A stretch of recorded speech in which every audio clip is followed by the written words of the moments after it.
Yeoman Stadium in New Orleans, set to host a sellout crowd for just the second time in school history.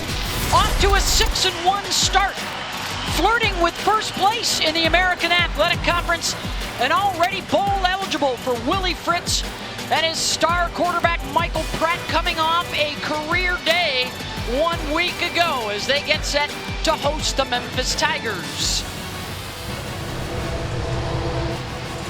Welcome to ESPN College Football, presented by Sling TV. Here's how things are shaping up in the AAC today. For most of these clubs, represents the midway point of the year. Tulane right now undefeated, along with Cincinnati and UCF. Those two will play head-to-head in Central Florida next week. Both Cincy and UCF remain on Tulane's schedule as well. Hi, everybody, and welcome to New Orleans. I'm Beth Mullins, along with Kirk Morrison. We've got Stormy Bonatoni down on the field. And we've got the biggest turnaround in all of college football in the green wave of Tulane. Already 5 more wins than a year ago, Kirk. They're doing it with a tremendously balanced attack. Yeah, they are. It's a lot of love out here in the Crescent City. And it's not about the New Orleans Saints. It is about the Tulane Green Wave and what they've been able to do to start this football season. An upset over Kansas State early in the season, and they've continued to pile up wins after wins. But last week at USF was the game in which Coach Willie Fritz said, this is who we are. We are balanced when it comes to not only running, but throwing the football, and it's because of Tyjae Spears. That guy, number 22, 151 yards last week, 2 touchdowns. They feel like they got their running game going, along with that passing game with Michael Pratt. Tigers come to town needing to make some noise to get back in the race. That starts today after back-to-back weeks of heartbreak. How can I say this? People in Memphis, it's been the achy, breaky heart, right? We're talking about fourth quarter collapses for the Memphis Tigers. Against Houston 2 weeks ago, last week versus ECU. They're trying to complete a full 60-minute game. Hopefully this is the week to do it, to knock off the Tulane Green Wave. Not every day you get little Billy Ray Cyrus in your Saturday college football diet. We've got Memphis, Tulane coming up.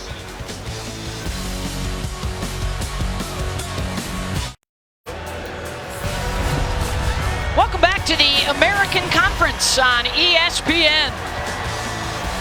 First place Tulane and the Memphis Tigers in need of a win to get back in the race. They can still make some noise down the stretch. Memphis winning the toss and deferring, so Tulane will receive to start out the day. Let's check in with Stormy. Well, Beth, this Memphis team is coming off a pair of heartbreaking losses, but in each of those fourth quarter collapses, they were without their best player and emotional team leader, Quindell Johnson, due to injury. Head coach Ryan Silverfield told us that he is good to go. He'll be back out here today.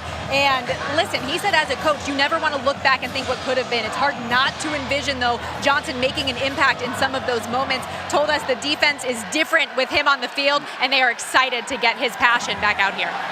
Yeah, they gave up big leads in those last 2 losses without their leader on the field. So we open up today, and a special teams penalty right out of the chute here. The return from Lawrence Keys brought it back out to the 30-yard line. Here's the return, holding, number 48, return team. 10-yard penalty, first down. So that will set Tulane back to start the Green Wave at 6-1. And no longer dealing with the weight to win games, Kirk. Now it's dealing with the weight of expectation as one of the front runners and one of the favorites behind their veteran quarterback, Michael Pratt. Yeah, that's why the expectations are so high in Tulane right now. It's because of the quarterback, their third-year starter, Michael Pratt, having a career year so far. Touchdown pass in 27 of his 28 career games. He was stellar last week against USF. And they'll try and run it up the middle with Spears, who runs right into Jalen Allen. They've talked a lot this week. What they did well last week, Kirk, balanced attack, the run, and the pass game. Well, they know that if they run the ball effectively, it's going to open up the passing game, where they've got, it feels like, 1 million wide receivers who can catch the football on either play.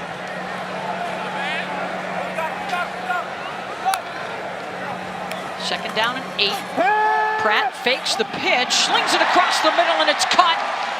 Bouncing off a defensive back is the tight end Tyreek James for a first down across the 35 and a gain of 16. Well, I mentioned wide receivers, but we got to talk about the Tyreek, number 80, Tyreek James. He has been a factor for this Tulane offense. He had a big season a year ago, but he's only taken off even more this year. Pratt finding him in the middle of the field. Tight ends could be huge for both offenses today. Caden Prescorn for Memphis is another dandy. And that pass deflected on the hit on the quarterback. Cameron Jackson took Pratt to the ground. And that's going to be an area of concern. Kanan Ray, number 54, the right guard, he is out. So Trey Tuggle, 72, goes in at right guard, and that's right where Cameron Jackson goes and attacks. Right up the middle, finding a way that he can get to the quarterback, Pratt, with the backup right guard. Memphis defense, one of their keys today is make Pratt uncomfortable. Their passing defense is one of the worst in the country. Ball pops loose at the tail end of the play. It was whistled dead after the catch by Day-Day McDougal. But it's a pass defense that they've had to use so many different guys in that secondary. In fact, 12 different DBs. Yeah, that ball seems to came out after he hit the ground. And that's just an RPO. Pratt likes his numbers on the outside, gives it to McDougal. Now it's third down and manageable. This is where Pratt, if he doesn't seize it, he can also take off. Pressure coming up the middle. And Pratt slings it to the outside to Lawrence Keys, and he's got a first down across midfield.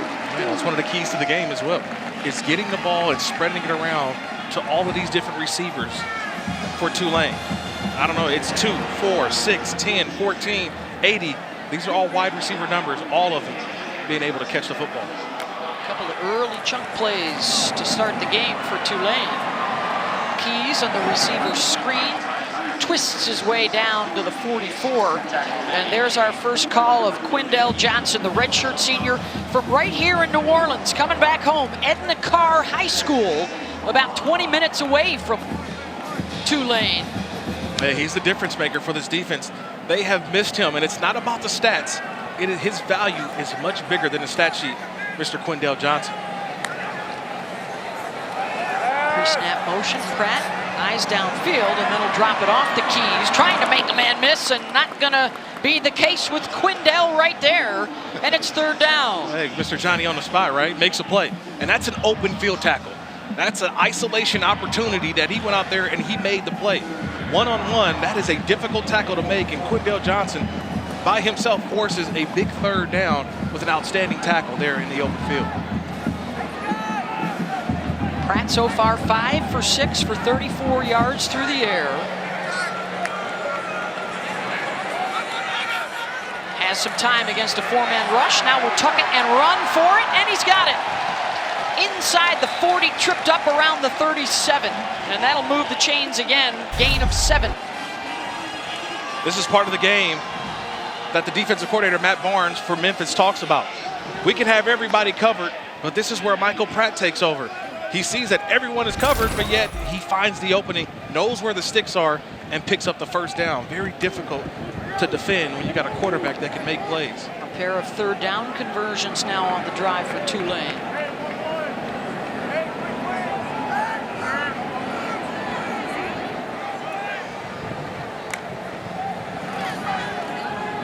Fake to Spears, and then Pratt wrapped up and thrown down. May have gotten back to the line of scrimmage. Cormonte Hamilton, the sophomore from Memphis, was right there. That may have been a busted play. Yeah. Because Memphis was all over defensively.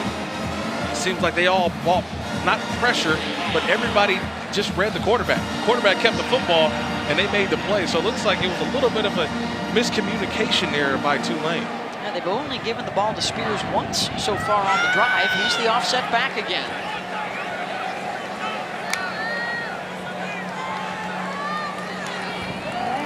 They'll use him as a decoy. Shea Wyatt inside the 10 and run out of bounds. First and goal, Green Wave. Just an outstanding play by Wyatt because he felt where the defender was coming from. Usually you catch the ball on the outside and you spin right to the outside, but he spun back inside, feeling where the defender was, and was able to pick up big yardage inside the 10-yard line. 30 yards, in fact, down to the 6. And their 5th first down of this opening drive.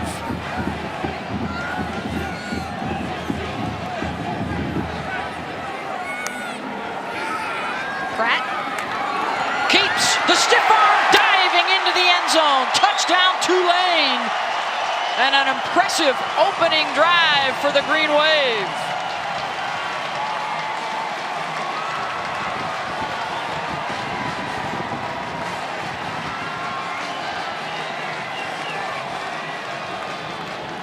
"11 plays, 80 yards in over 5 minutes."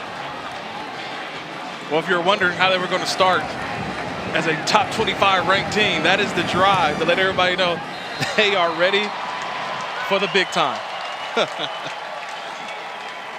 PAT is good from Valentino Ambrosio. That's how you want to start. You get the football first, you want to drive it all the way down. Everybody's thinking about Spears, but it's the Pratt attack into the end zone.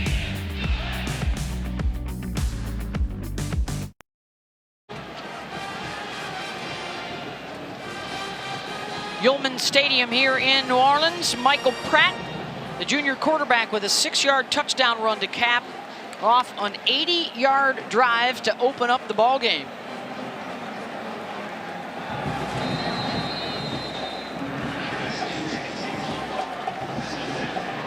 Sutton Smith and Javion Ducker are the deep men. May see more of Sutton Smith in the backfield as well today. Coaches were telling us this week he's been practicing very well of late and earning an opportunity. Let's go back to that touchdown, Kirk. Yeah, I want you to watch number 8, Xavier Cullins, and number 5, Tyler Murray on defense for the Memphis Tigers.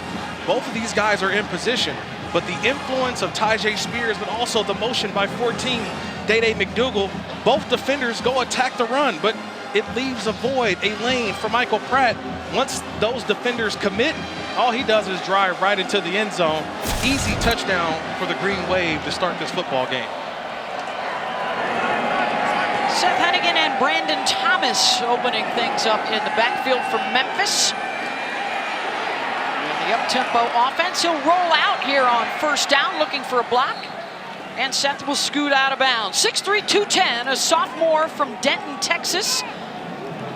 His 19th career game. That includes a win over Tulane a year ago. And his numbers thus far. Man, this is an offense that likes to go up-tempo, no huddle, fast, in the way that Seth Hennigan is seeing the game right now. Very impressive so far this season. Already has a couple of games of over 400 yards passing this season. He had a pair last year as well. And on the carry, Darius Hodges with the stop of Thomas. We mentioned Sutton Smith. We might also see Javion Ducker and Asa Martin back there. All those guys were warming up pregame.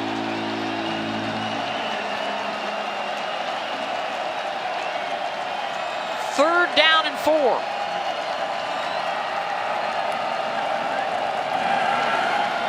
Hennigan with time, and the pass a little bit behind the intended receiver, but then it's hauled in by Kobe Drake, and now they say he juggled it and did not hold on. Off the fingertips of Caden Prescorn. Yeah, I never saw him have firm possession of this football. The Tulane Green Wave, they drop 3, the ball pops off of Prescorn, and I never saw firm control of that football, the process of a catch. That's a great job by the officials seeing that. There was no football move even made. That's an outstanding job, but I think Memphis, talk about learning from a week ago. This is what happened last week, where Memphis decided not to call timeout because an official replay that the officials thought that was a catch, not a catch. This time, head coach Ryan Silverfield calls a timeout to see if the officials can take a look. This doesn't deserve a review at all. Back in a moment.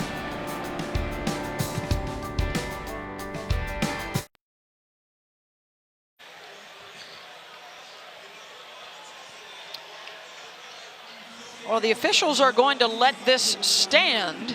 On the field stands. 4th down. I'm not sure why it was stopped or it took so long for the review, Kirk, but you got your...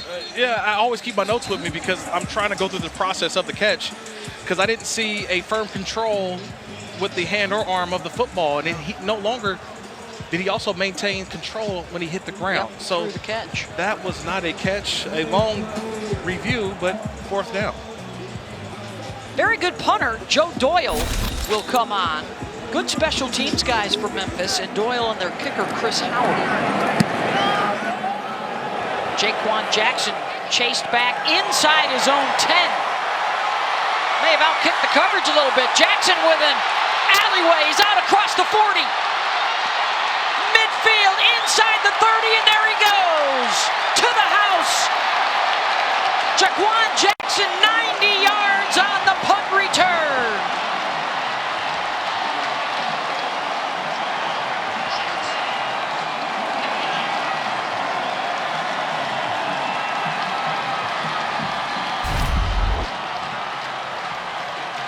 You talk about getting the fans excited on homecoming. Jaquan Jackson does what every returner's supposed to do. You make the first guy miss, you find the wall, and then just like every long play in football, where does it happen, Beth? Up the sideline. That's where Jaquan Jackson goes, and nobody is going to catch Mr. Jackson as he gets into the end zone. Extra point is good. Offense scores a touchdown. The special teams scores a touchdown. And an early outburst for the newly minted 25th ranked Green Wave. I mean, you called it. You said it. You think he may have outkicked his coverage, and he did. And that's one of the things as a punter, you want to have enough hang time so that your guys can go cover the punt. But when you don't cover the punt, when you outkick the coverage, there was too much room that allowed Jaquan Jackson to not only make a guy miss, set up his blocks, and then it turns into a track meet with Jackson crossing the line first. First punt return for a score in 7 years for Tulane.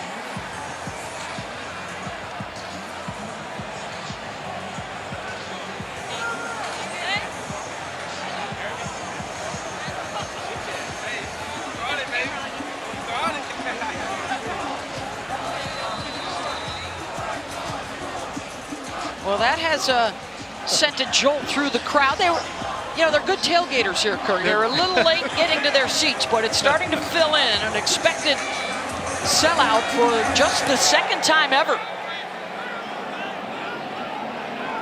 After a 2-win campaign a year ago, they come in today 6-1, and a slip by Sutton Smith on the return. They'll start at the 15, and let's check out the Tigers' Kirk's keys today. Yeah, the Tigers better have their body armor on, meaning that they've got to be able to handle Spears. And I'm talking about Tyjae Spears, the running back, obviously for Tulane, but they've also had Michael Pratt going in, making plays as well. The Casino Cashier, they've got to cash in their chips today. And that's talking about playing in the red zone. They got to convert those into touchdowns, not field goals today. Cashing in their chips at the cashiers, this Memphis offense.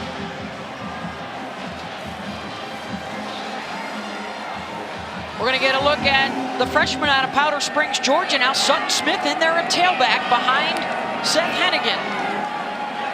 Hennigan on the rollout, eyes downfield, has a man wide open at the 30 and out to the 35, Javon Ivory.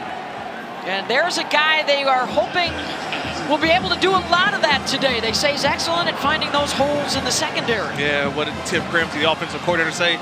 He's the next guy up. It's his turn to start making plays and already getting him going early in this football game. Picked up 21 on the play. On first down, Hennigan back to the air, and it's Ivory again, upended for first down yardage to the 46 by Jarius Monroe. That's a nice little body slam over there. You pick him up and throw him down, Jarius Monroe. But you see early on, Seth Hennigan finding the open guy, taking what the defense gives him. And that's what this Memphis offense has to do.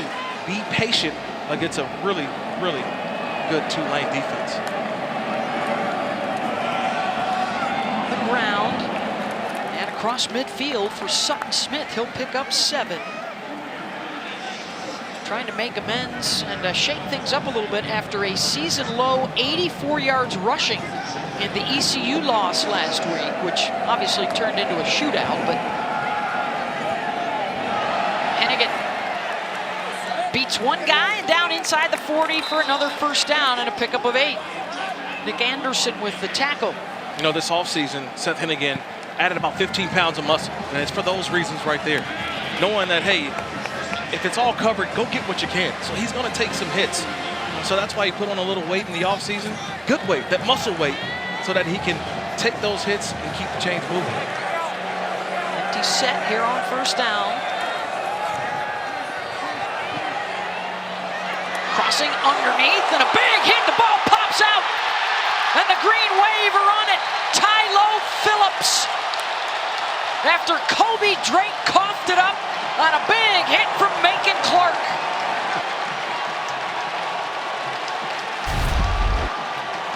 I haven't had a chance to talk about my Furious Five, the 2 linebackers, William Anderson, and the guys in the back end, Brooks, Young, and number 37, Mr. Clark. Macon Clark, he's the nickelback. And the patience that he has on that play, allowing the route to develop and coming in, laying a lick outside, got the head across, the big hit. And I just talked about the Tulane defense, opportunistic. Another turnover caused by this Furious Five bunch, the 3 secondary players along with the 2 linebackers. Tajay Spears out to the 36. How about Kirk's keys for the Green Wave today? Well, it starts first on defense.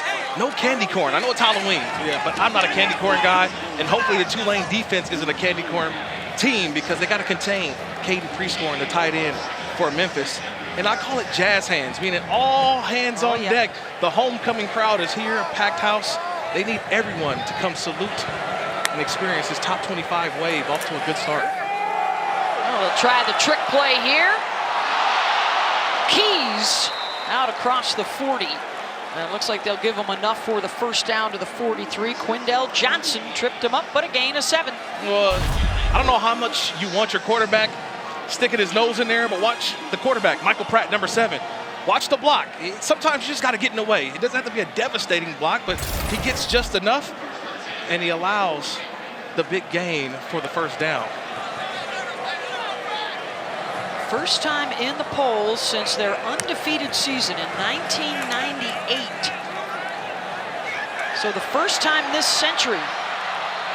As Pratt rolls out, if they've been reading their press clippings, you wouldn't know about it from the start because offense scores, special team scores, and Stormy, now the defense comes up with a big play. Yeah, absolutely. And Macon Clark still sitting over here on the bench with the Mardi Gras turnover beads on. He banged his head with his fist when he came over here, says, let's get some more. And this is a guy who is all about football. He loves it. And being a local guy from just about a half an hour outside of New Orleans, he said, those Mardi Gras beads, they get us turned, you guys. They are turned on the sideline. There you go, turned up. There you go, Stormy. Yeah, that's what the young kids say. Keeping it turned is this defense for Tulane. Spears stood up at the 50. Hard running yardage for Tajay Spears, who had his career best against Memphis a year ago when he carried 30 times for 264 yards and scored twice in a loss to the Tigers. And this year he's had to shake the rust off. You know, last year had an injury. So this year he's shaking the rust off. And I think he's finally hitting his stride and trusting the new system under offensive coordinator Jim Svoboda. He took a good hit right there, though. He'll come out to the sideline. Shotty Clayton Johnson into the backfield here on 3rd and 3. Pressure up the middle. They'll throw it to the outside, and a big open field tackle to deny the first down yardage for Sylvanta Oliver, and it's 4th down. That's a nice job there by Oliver. Seeing that there's going to be a quick hitter, and he's right there watching from outside in. That's good eye discipline. That's what the coach talked about a ton. Matt Barnes, our defensive coordinator, their eye discipline. That was telling Sylvanta Oliver doing a great job. Eddie Lewis will be the deep man here, backing inside his 10. Casey Glover punts it in his direction. And the fair catch, and it's misplayed, and it's picked up by Lawrence possession of Tulane at the 12-yard line. You can't advance them up. Yep. And I know everybody said, oh, no.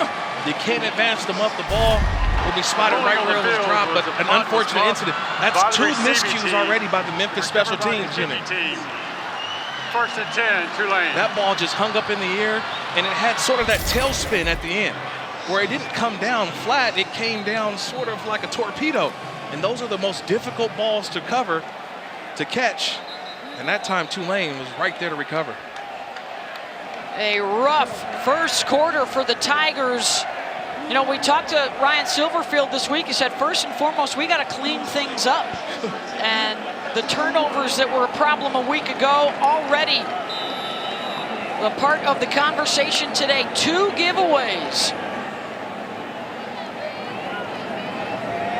Tyreek James, the tight end, is in the backfield here with Spears. Spears will follow him up the middle, gets down to the 6, wrapped up by Cameron Jackson. You know, I talked on the other side about the Memphis offense cashing in their chips in the red zone. Same goes for the Tulane offense. Coach Willie Fritz talked about how between the 20s, it's one of the best offenses in college football, but inside the red zone, they've struggled to score touchdowns. For me, number 80, Tyreek James. He's the guy that I'm trying to get the football to inside the 10-yard line. 4 touchdown catches for James. Pratt looking for a seam. Down to the 2. And he's close to first down yardage. Polk and Jackson on the stop. That's 6'3", 220 pounds of Michael Pratt. I mean, he takes a shot, and what happens? He falls forward. This is a big quarterback. He doesn't look big from up top, but when you get down on the sideline, you watch him pregame, you say, this guy's a load. And you get here with 3rd and short. 6 offensive linemen here, Kirk. I keep the ball in Michael Pratt's hands. Why change? I got a 6'3", 220-pound quarterback. I let him find the crease and pick up the yards for a first down. James in motion. Spears bounces to the outside. Touchdown, Tulane.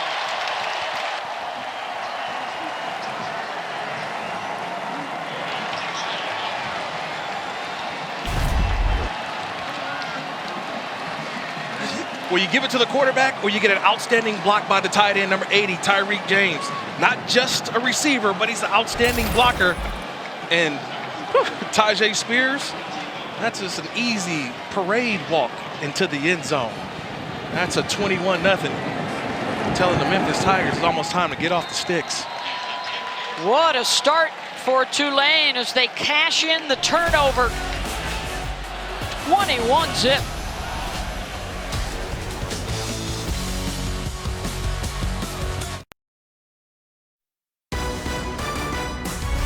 ESPN College Football is presented by Sling, the TV you love for a price you'll love. Oh, some of the sights from the 12-0 Tulane team back in 1998, a season that concluded in Memphis with a win at the Liberty Bowl over BYU. Legendary quarterback Sean King running the show. We hope to visit with Sean in the second quarter today. 21-0. As Tulane has dominated the time of possession, they have gotten 2 takeaways. As we take a look at the Taco Bell Live My Student section. Student sections across the country are competing to be the Live My Student section of the year all season long.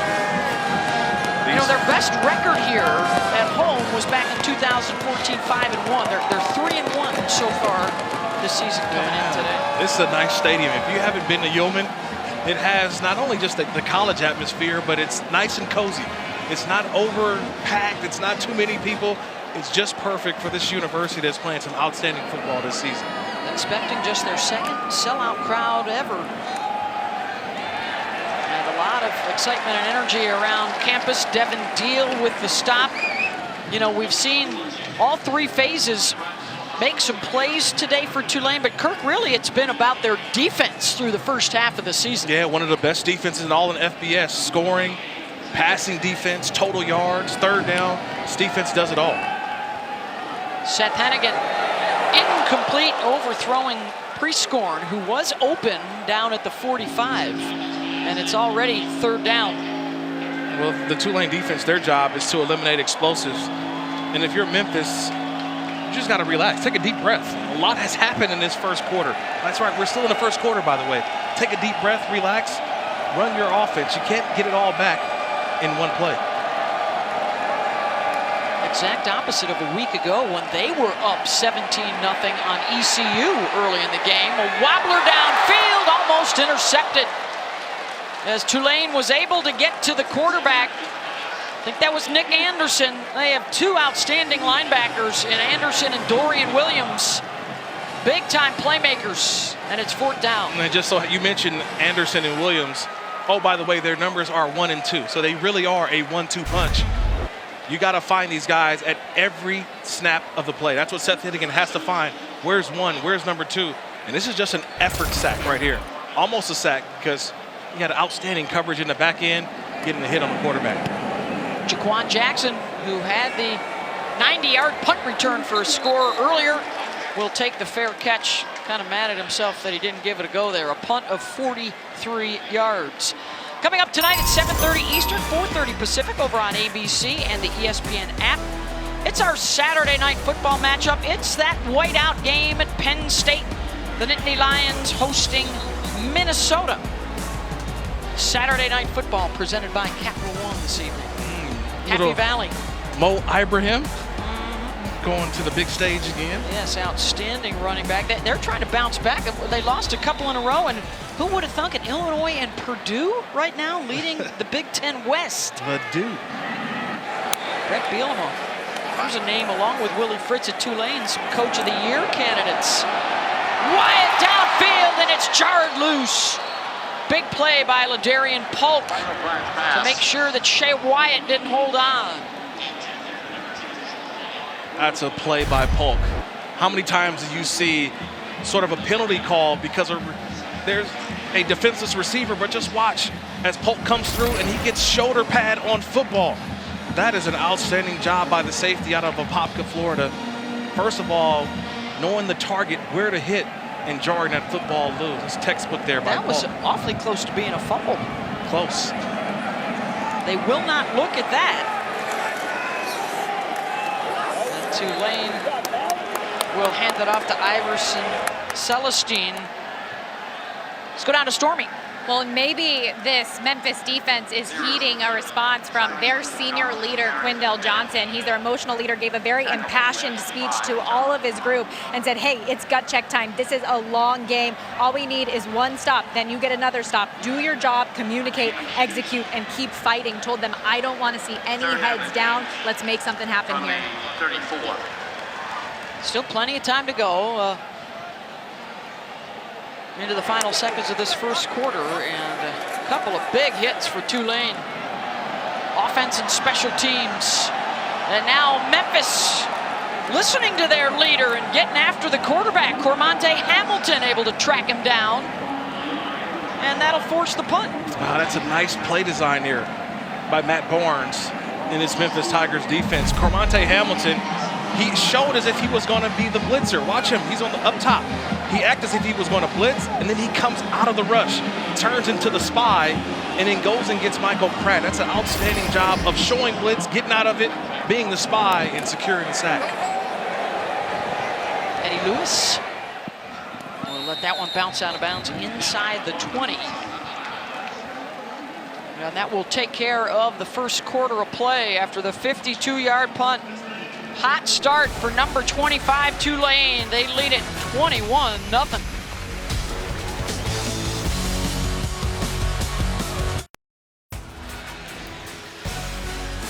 Welcome back to ESPN College Football, presented by Sling TV.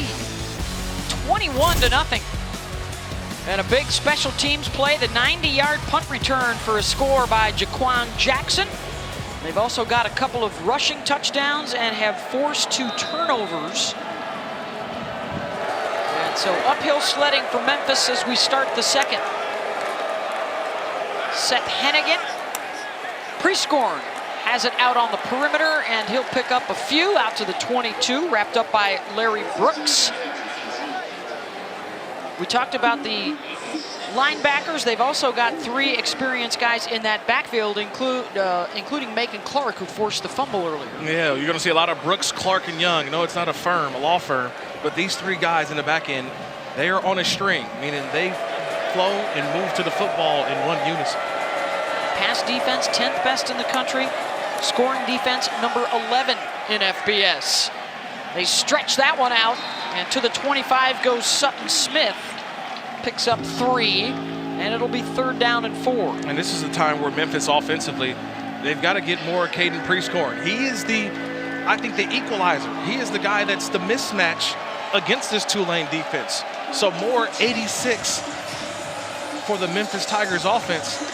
They got to find him early, often, to get them back in this football game.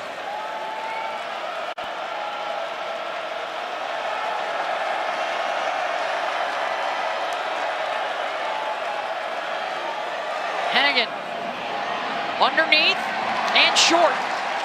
Rock Taylor with the catch. He's a yard shy, and it's 4th down. Jesus Machado got him around the ankles. Yeah, they rotate backers. Tulane does. So no Williams, no Anderson, but the backup, Machado, comes in and makes a nice open field tackle. An outstanding tackling bunch this Tulane Green Wave defense is. And again, Prieskorn double covered. Hennigan had to go underneath. Time of possession so far, 15 minutes for Tulane, just 5 minutes with the football for this Memphis offense. Time now for a studio update. Here's Kevin Connors. All right, Beth, AT&T 5G studio update. Couple of prolific offenses meeting in Eugene, UCLA, and Oregon. Acho, check out Keegan Jones go loose. Keegan Jones, the flat defender, forgot to defend the flat. Keegan Jones uses the speed to outrun him, get to the end zone. First top 10 matchup in the Pac-12 since 2016, Beth, and it's tied at 10. Oh, I know Kevin and Sam, those of us that live on the West Coast, Yes. a lot of fans out there anxious to have a West Coast team back in the playoff chase in the second half of the season. Man, it's one of fun. those guys emerged. You're right. UCLA, SC had a loss last week, but West Coast football trying to make a name for itself later in this football season. It was fun seeing College Game Day out in Oregon. They're making a big push here at Tulane. You know, they've never hosted Game Day, and they have a big game coming up with UCF in a few weeks. Yeah.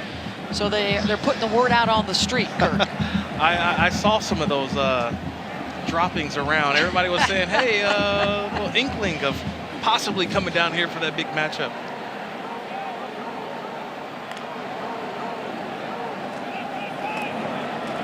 Tajay Spears. So far, Memphis has done a decent job of bottling him up. That's Jalen Allen, senior from Humboldt, Texas. And it's 3rd down. I think it's the patience of this offense, too. They know they can get the ball to their speed receivers on the outside. But they know running the football, getting these safeties to creep up for Memphis, trying to get Quindell Johnson to creep up more toward the line of scrimmage and hit one over his head. Tajay's longest run so far in the game, just 6 yards after he ran crazy on him last year. Pratt, another good open field tackle by Oliver. That's his 2nd one to deny a 1st down catch. He knew where the sticks were. He knew where the sticks were. He said, you know what? I know where he's trying to get to. So I got to make sure that he doesn't get there.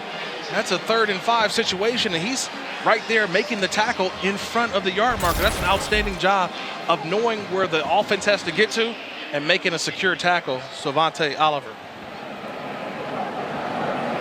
Tigers defense has stiffened the last couple of possessions. And the fair catch, the Tigers will have it at their own 26-yard line after the 34-yard punt. When we come back to homecoming weekend in Tulane, Sean King set to join us.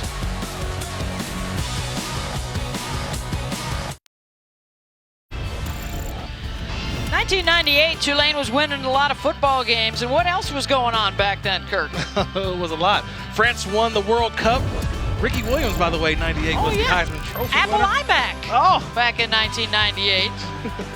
Tennessee won the national championship, but a lot of folks in New Orleans thought that Tulane should have had a shot at the title that year, including legendary quarterback Sean King, who is now kind enough to join us on FaceTime on this homecoming weekend here for the Green Wave as Hennigan slings it downfield and it's almost intercepted. But Sean, thanks so much for joining us, and take us back to that 1998 campaign, 12-0. What still comes up when you get together with the guys?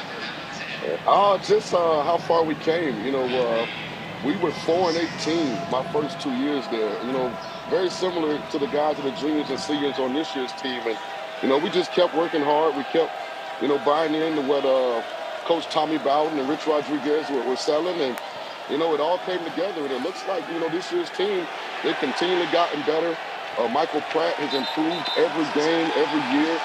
The defense is phenomenal. You saw Jackson ran a punt back together. I mean, everything's clicking. You know, this is a top 25 team now, Sean. How many people have called you, have texted you about the Green Wave entering the top 25? A lot. You know, I'm fired up. I'm excited.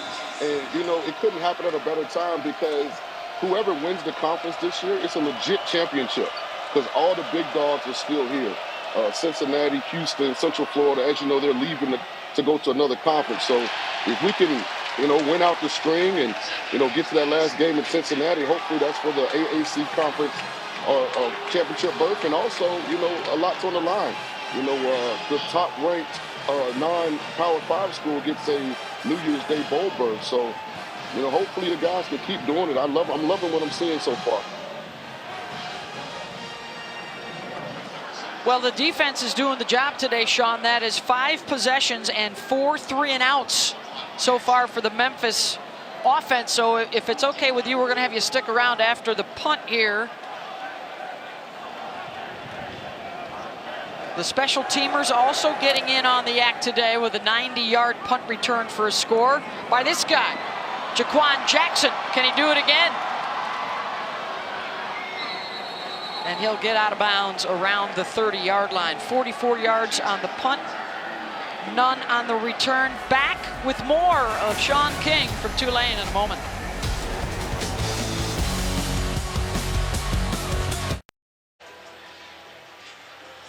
(21-0) Tulane with the lead over Memphis. Talking with Sean King, the Tulane quarterback, back in that undefeated 98 season, a remarkable career, including a single-season school record, 36 touchdown passes, twice a Conference USA Player of the Year. Of course, they won the conference championship that season.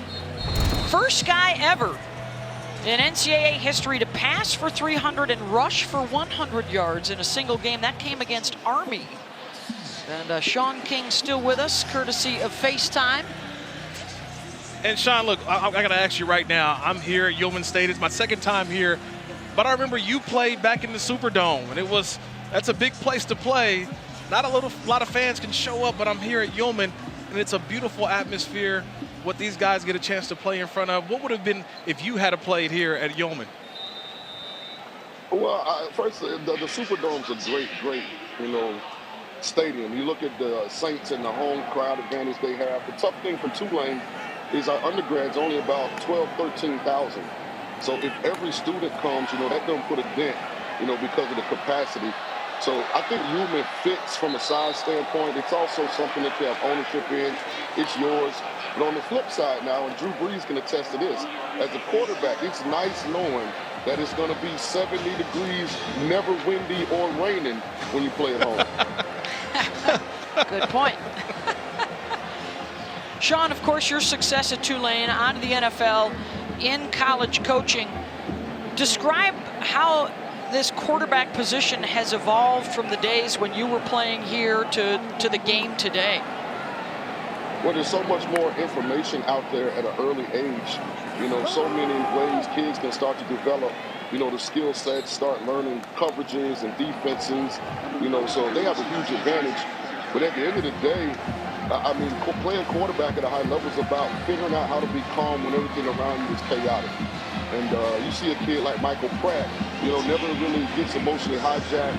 He stays composed, and that's why he's become such a really, really good player. And it's hard to find a QB. If you look at all the best schools this year in college football, they all have great quarterback play. And if you don't have that, it's really hard to be successful. Sean, that's just what I wanted to ask you. What have you seen from Michael Pratt this season? Well, he's a lot more comfortable, I think, because he's healthy. He's battled some injuries the last 2 years, and you can just see a different confidence. He's throwing the ball with velocity and accuracy. He's an athletic kid. He's utilizing, that aspect of his game when he needs it to pick up first downs, to extend plays. So you've just seen him completely mature and develop. Hats off to Willie Fritz and that staff. They've done a great job, not just with Michael, but with the entire team. I mean, that defense is something to see now. Remember, they went to Manhattan, Kansas, and shut down the Wildcats, and the Wildcats are going to have a good shot to win the Big 12 championship. Yeah, they are in first place right now in the Big 12, but you got to go back to Sean King in 1998, that undefeated team that finished number 7 in the national polls. And this week, the first time that the Green Wave have been back. They come in at number 25. Sean, thank you so much on this homecoming weekend here in New Orleans for spending some time with us. Hey, thanks for having me. Roll Wave.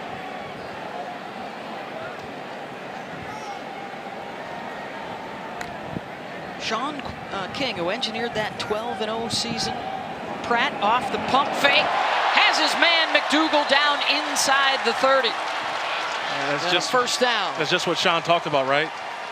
Michael Pratt, the quarterback, his maturity within the offense.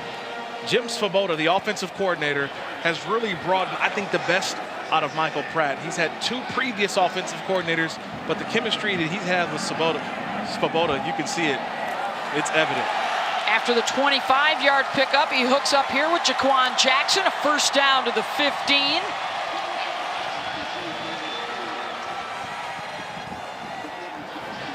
That's a 14-yard pickup as they continue to pick up these double-digit gains here in the first half.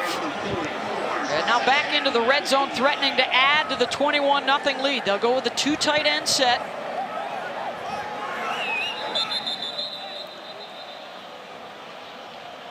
And did they have too many guys on the field? That was Jackson running to the near sideline. 12 guys in formation, so I think there's too many guys on the field for Tulane.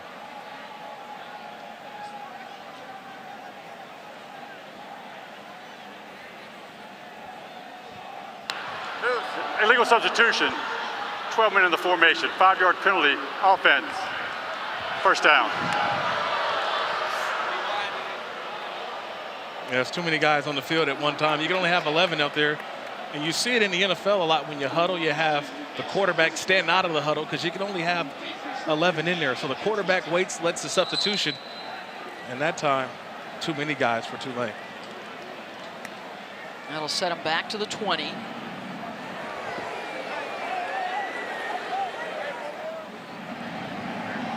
Spears in the backfield, and they've used Tyreek James basically as a fullback on a multitude of situations. Pratt, open underneath is Deuce Watts, down to the 12. And the evolution of Michael Pratt continues. You know, Kirk, the numbers have gotten better every season, and they're trending that way again this year. Well, you got to think about it. Did you see the protection that he had? Yeah, I think my numbers would jump up if I had the protection that he's had so far this season. Look at it, 67% completion percentage, and he takes care of the football. Only 3 interceptions on the year. Looking to the end zone, has a man there, incomplete. Wyatt couldn't haul it in. Pratt so far in the first half, 12 for 15, 122 yards. He also has a rushing touchdown. Yeah, that's one that Pratt, I think he wishes he had back. I think he wanted to put a little more air on that, right? You see the quarterbacks always practicing that particular throw, throwing into the garbage can, right? Throwing into the bucket, want that thing to lollipop. But third down again for this offense. Trying to find the open guy. Man-to-man here on the bottom with Shea Wyatt. They'll run for it. Jackson. Bumped out of bounds around the 6. Or are they going to give him the 4 and a first down? They will. First and goal, Green Wave. Whew, did you see that block? Watch number 0, the back, Shotty Clayton Johnson. Watch how he leads up and boom! He talk about laying the lumber, allowing Jackson to get the first down. Wow. They'll run it. In goes Shotty Clayton Johnson.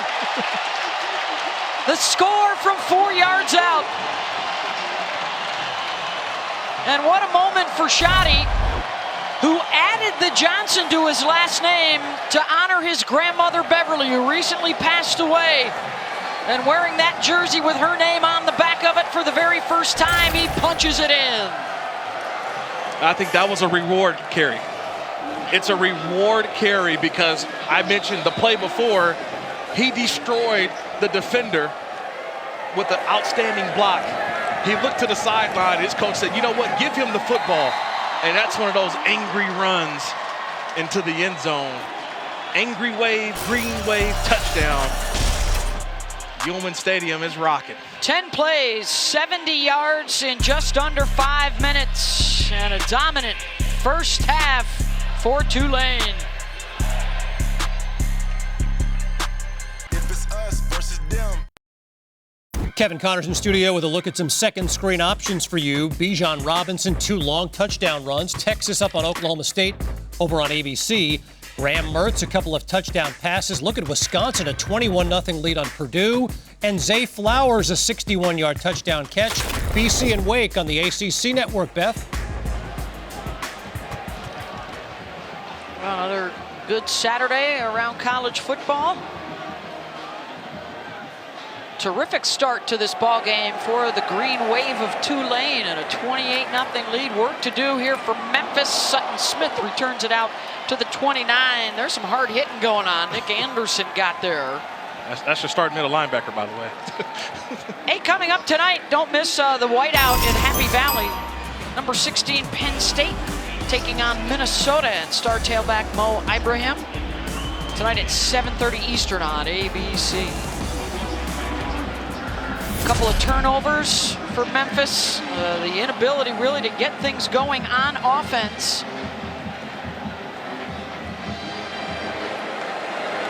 And just a dominant time of possession first half so far for Tulane. They'll run it with Smith out to the 35. I mean, the numbers just gaudy. Tulane's had it for almost 20 of the 25 minutes.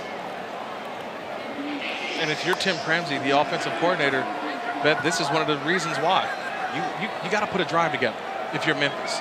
Put the drive up there. The last 3 drives, 9 plays, 9 yards. So 9 plays, that tells you it's been 3 straight 3-and-outs. So they've got to get a first down here, but keep these chains moving. No huddle offense up tempo. This is where it hurts you when you're behind like this because you need points. And they're looking at a 3rd down and 2. It's the biggest 3rd down of the game right here. They need points on this drive. Just 77 yards of total offense. 54 of those came in 1 possession. They'll run for it, and they'll get the first down. Sutton Smith, who came into the game 5 carries for 20 yards on the season. And he's getting an opportunity here this afternoon. You're looking for a spark offensively. Who could it be? Who could be the spark? How about the true freshman? Give him a couple carries and try to spark this offense. We have not seen Asa Martin at all. 3 carries, 20 yards. Wheel route looking for Smith, and he got derailed and stepped out of bounds. Dorian Williams had the coverage. Yeah, no Asa Martin yet. I don't believe we've seen Ducker get a carry, and Brandon Thomas was out there for the first possession or 2, and that's it. So and now Ducker comes in. But it's been a one-dimensional offense, though. They're relying on the sophomore quarterback, Seth Hennigan, to sort of put the offense on his shoulders. There has been no complement much of the run game.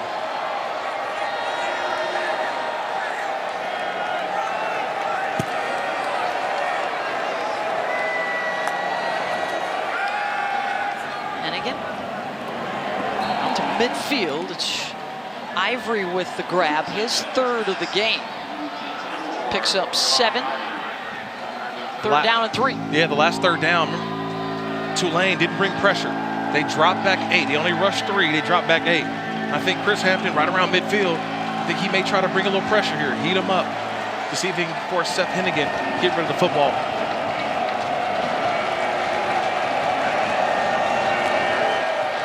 Just their third play of the half in Tulane territory. Popped up and picked off. Intercepted by Larry Brooks on the coverage of Lance Robinson. And it's the third turnover of the day for Memphis. This is a mistake on the quarterback.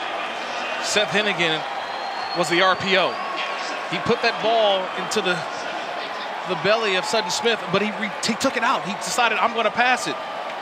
But an outstanding job. Lance Robinson puts that hand in there. Ball pops in the air. And that's just another interception. One of the Furious 5. This time it's 31. Larry Brooks. Tips and overthrows. Gotta have those.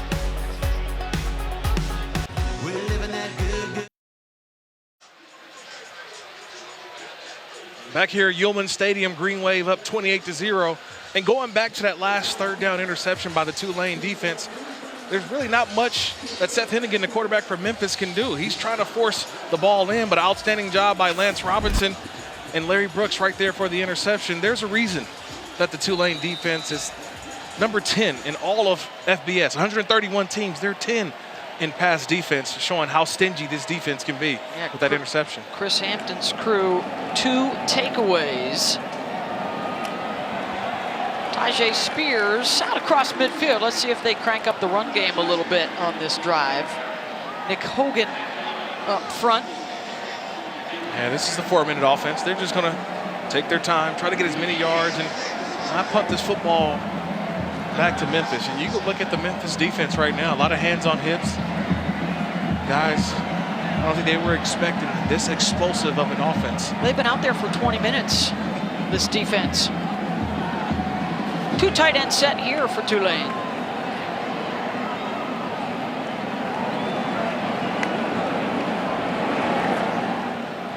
Pratt, throw it to the outside.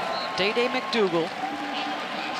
They talked this week about the balance. They've got 7 guys, wide receivers, tight ends, or running backs. 7 different guys with double-digit catches coming into the game today. Yeah, I like to call it an equal opportunity offense. That's what it is, Beth. Yes. Equal opportunity. They said if you build it, they will come. But at Tulane, if you dress, you will get a catch. So that's 7 guys today with a catch. If you dress, he will find you. Michael Pratt spreading the football around. Showing edge pressure and a false start.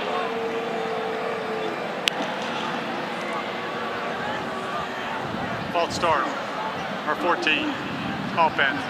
5-yard penalty. First down.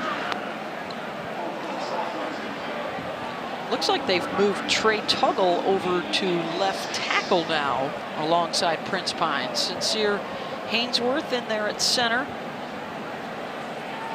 Is that Josh Remetich now at right guard? So they have changed things up a bit on the front line due to the Ray injury. And I don't know if Joey Claybrook is injured or just getting a breather. But Tuggle has moved from right guard to left tackle.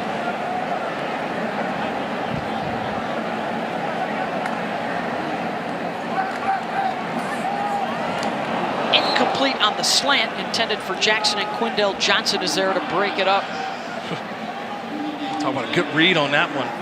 Quindell Johnson reading the quarterback's eyes. Nice break on the football, denying that catch. It's a different defense when he's out there, trust me. I know they got off to a fast start, but not because of the defense. Quindell Johnson, you can definitely see the difference maker on this defense.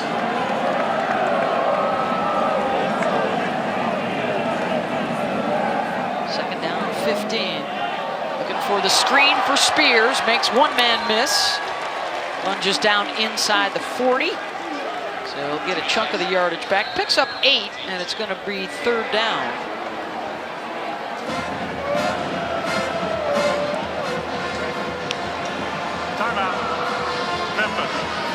Memphis calling a timeout here. Keep some time on the clock here if they can force the punt. 3rd and 7. When we come back, let's check in right now with the studio.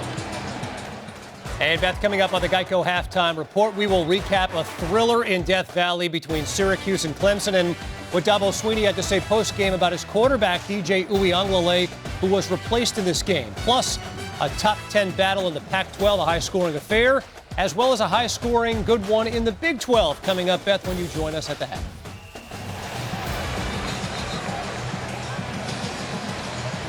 Looking forward to getting caught up with everything going on around college football this afternoon. Tyjae Spears just came over to the sideline with the athletic trainers. So Shadi Clayton Johnson enters the game at tailback. A 3rd and 7. Memphis looking for a stop and a chance to get some points on the board late.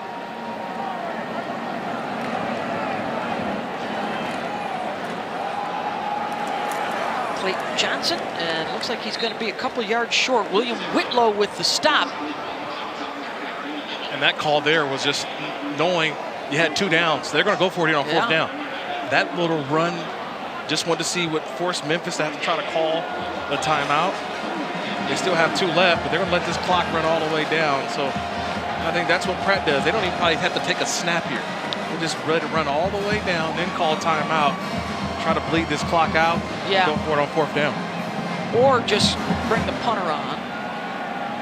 Now your offense is humming, you're up 28, why not? Why not go for it? Well, and the job the defense has done so far, pitching a shutout against a Memphis team that comes in averaging 35 points per game. And a team that has been known all season for explosive plays, but they have not been able to find any of those so far in the first half.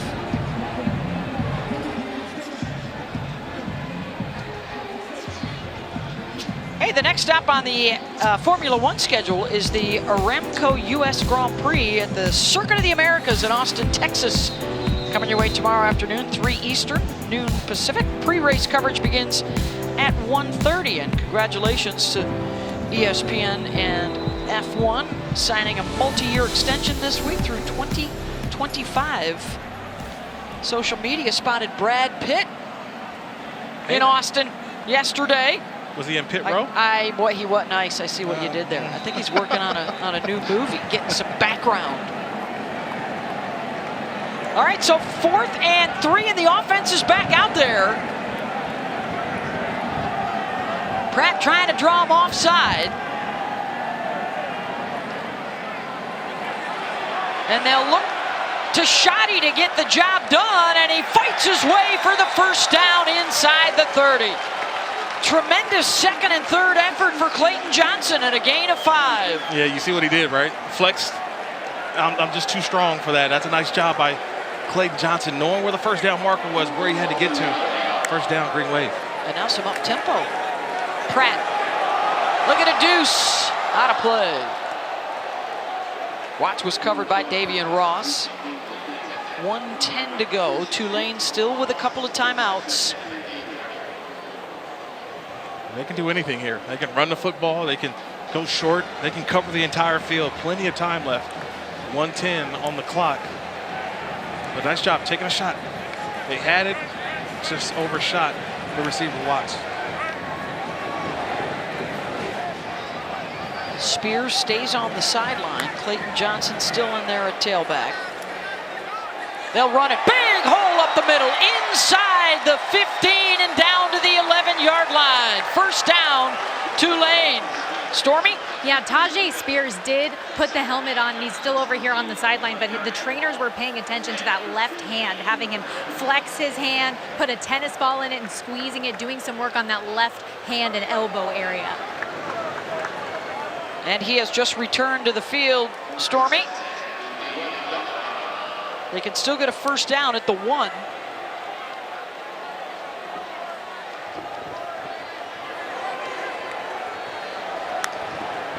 The middle's open. Spears inside the 10, bumped out of bounds around the 7 to stop the clock. 29 seconds to go. They had the middle open there. I wonder if they go back to that. They had the 3 receivers up top. I mean, with the tight end, Tyreek James is the number 3 receiver. With the safeties over there. So it's a numbers game. Michael Pratt has to find the numbers. Where it looks more advantageous to the offense. But again, I'm keeping my eyes on number 80, the tight end, Tyreek James. Been huge down here in the red zone. Looking to score a touchdown off of a takeaway for the second time in this first half.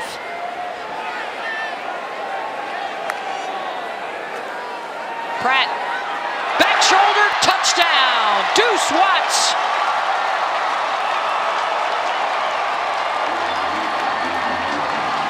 Tremendous execution here late in the second quarter, including the 4th down conversion for Clayton Johnson.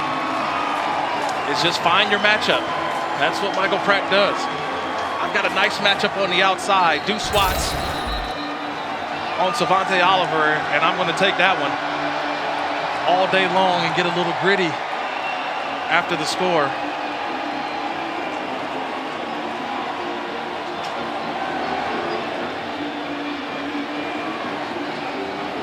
Michael Pratt doing work.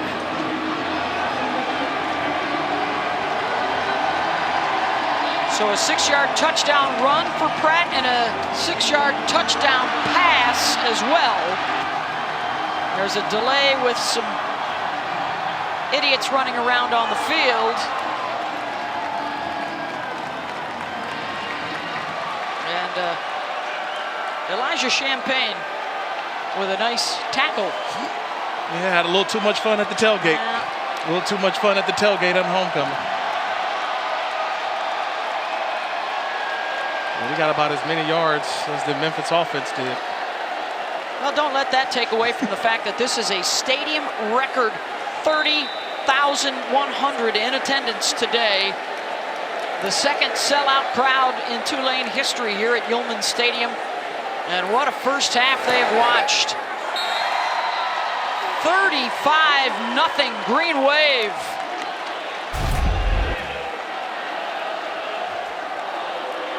Remember, he missed Watts earlier on the go ball. This time, what did he do? He went back shoulder. He didn't go for the 9 ball, the one that's supposed to be in the bucket. He went back shoulder. You think that's an exciting quarterback right there, Michael Pratt, having himself, I can't even say a day, he's having himself a half. I mean, that's how you draw it up, 35-0, possibly going into the break. They've done it offensively, they've done it defensively, they've done it special teams, and they still got 30 more minutes to go after this. Oh, and by the way, their defense will start it off again, which is kind of kick this game off with turnovers.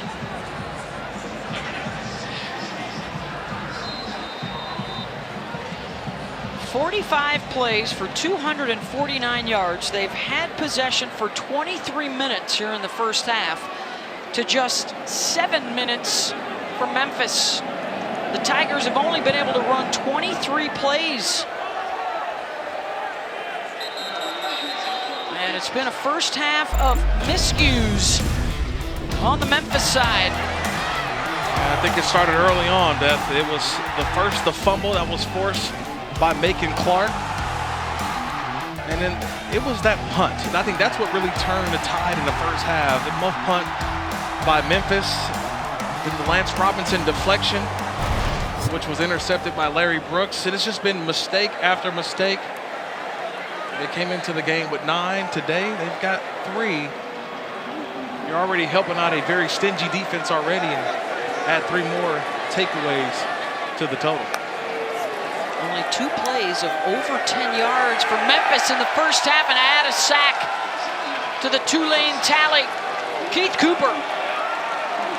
Yeah, if I'm Coach Silverfield, I'm taking a knee and let's just get this to halftime. Let's try to make some adjustments. That's tough sledding for this offensive line right now with the way Tulane is playing defensively. And that'll do it. What a first half for the Green Wave.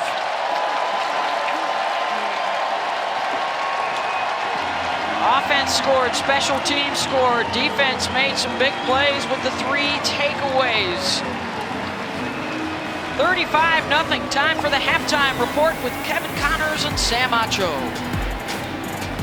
Yeah, Beth, a tidal wave for Tulane through 30 minutes of football. Dominant start. Come on inside the Geico halftime report. Let's get you going with a top 10 battle in the Pac-12. UCLA and Oregon. Bo Nix. Terrence Ferguson, who's going to walk into the end zone. He's having himself a half. 18 for 20, 200 yards, and 2 touchdowns. You love the way Dorian Thompson-Robinson has matured this season. He has. Notice how patient he is. He sees that there's... Welcome back to ESPN College Football, presented by Sling TV. Welcome back to New Orleans, Yulman Stadium. Here at Tulane, they're already bowl eligible. They're back in the national polls for the first time in over 2 decades. And they are rolling through the first half as we get set for the second. 35-0. The lead over Memphis. Look at the turnovers, a big problem for the Tigers, and as a result, the time of possession heavy.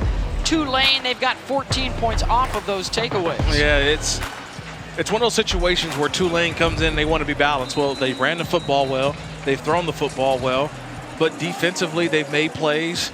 And then when you get special teams to help you out as well, it's an easy opportunity to get that 35-0 lead. Yeah, that was Jaquan Jackson with a 90-yard punt return for a touchdown, the second longest in school history. And it will be the Memphis Tigers looking for a much better start to this second half. They gave up the touchdown on the punt return. They had a muffed punt and a couple of giveaways from the offense. What you got for us, Stormy? Yeah, well, Memphis head coach Ryan Silverfield told me that he needs to see his team really respond to that first half. He wants to see his guys come out with energy, come out swinging, and take things one play at a time. That's the only way you can get back into something like this. And don't look at the scoreboard. He said at halftime he looked in everyone's eyes and said, you just have to believe. As for Willie Fritz on the other side, I said, hey, it looked pretty good. Is there anything that you didn't like from your group? And he was speechless, guys. So I think that says a pretty good bit about how good Tulane was here to start.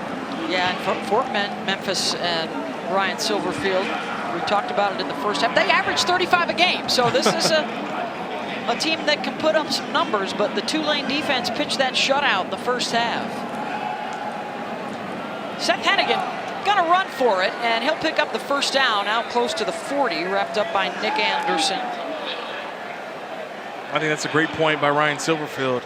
You can't get everything back. You can't get all 35 points back on one drive, on one play. It is just about being consistent.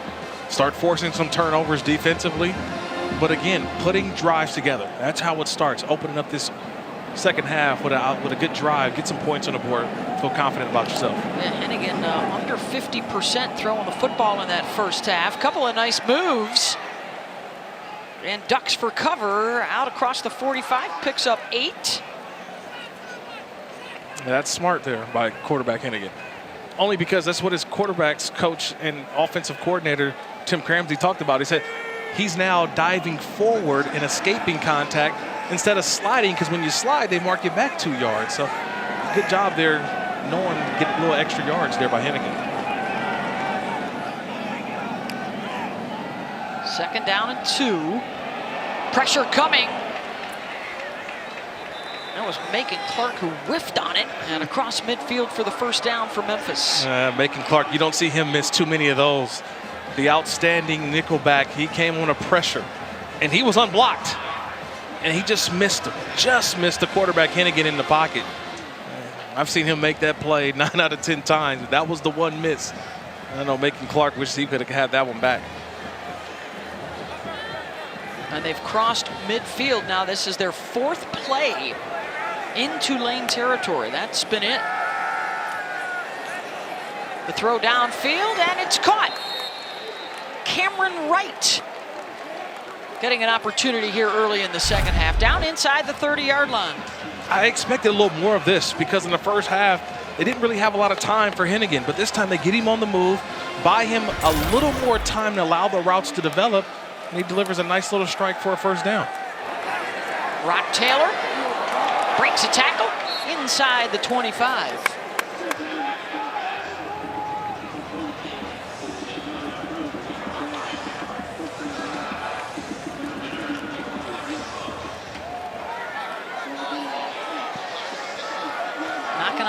the red zone now. They'll run it with Ducker. Devin Deal with the stop. We still haven't seen Prieskorn. Not a lot today by Mr. Prieskorn. He's the guy that you thought would be a major factor, would be the mismatch going against the Tulane defense. Really haven't called his name a ton at all today. Longest possession of the first half was 5 plays. Here is the 8th of this drive for Memphis to open up the 3rd. And it's number 8, Ducker, picking up a couple. Well, we haven't called Prieskorn's name, but you can call his name when you make a nice block like that on the last play.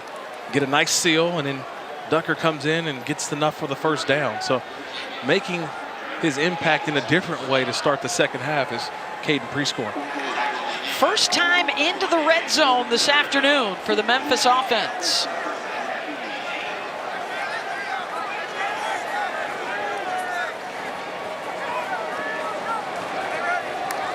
Again, we'll move Ducker, look his way, and then the receiver screen the other way.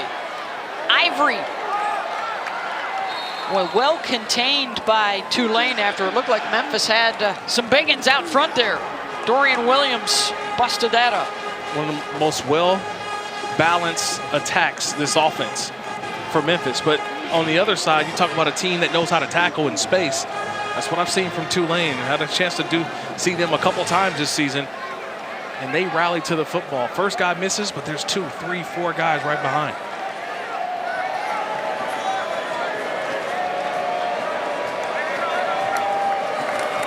And again, Sutton Smith.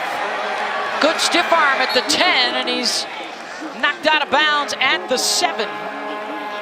And he's got the first down. So 1st and goal now for the Tigers for the first time today. Yeah, nice vision there by the freshman. There was nothing there in between the tackles, and he sees daylight to the outside and gets a little stiff arm. But a nice drive right here to open up the second half for Memphis, but they got to cash this in. They need a touchdown here.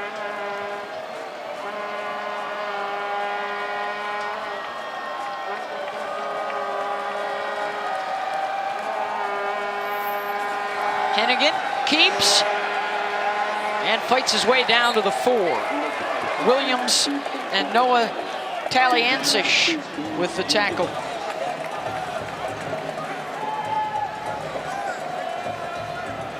Four first downs total in the first half. They've picked up 5 in this drive to keep it rolling.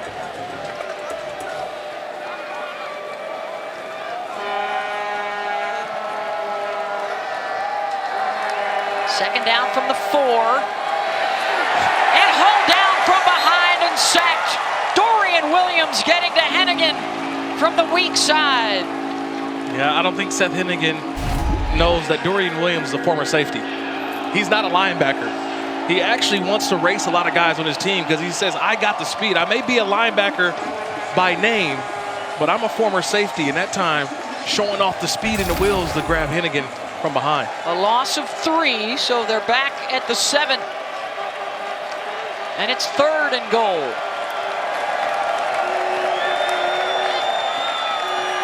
Hennigan firing into the end zone, caught, touchdown Tigers. Kobe Drake from 7 yards out.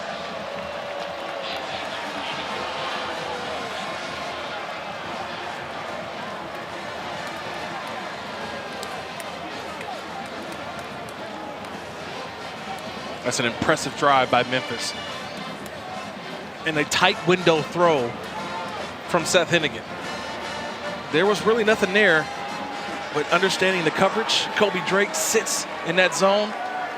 And a nice fastball from Seth Hennigan for the touchdown. PAT is good, and a good start for Memphis to this 3rd quarter. 13 plays, 75 yards in over 6 minutes. And the Tigers finally break through and get on the board.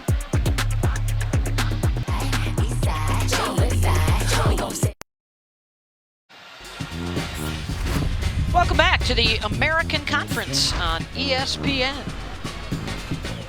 84 total yards in the first half for Memphis. They had 75 in that last drive for the touchdown. And a little bit of life for the Tigers of their first possession of the half. They try an onside kick here, possibly. Get a little momentum going. Nope.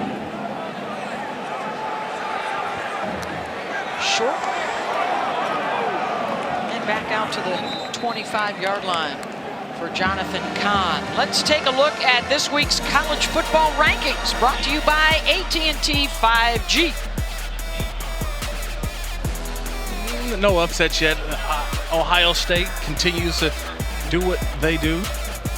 Michigan, obviously Clemson.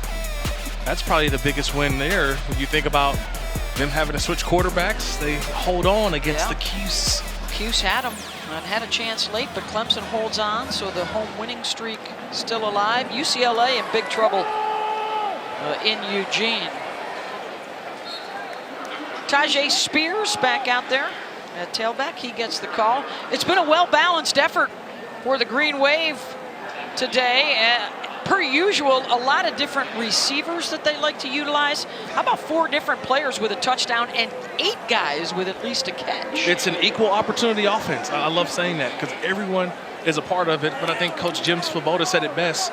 It's an unselfish group. Everybody wants to see each other succeed. And when you got that kind of chemistry, that's where everybody's fighting for the extra yard, but also blocking and helping out to get those extra yards. 25 rushes and now 22 passes, incomplete.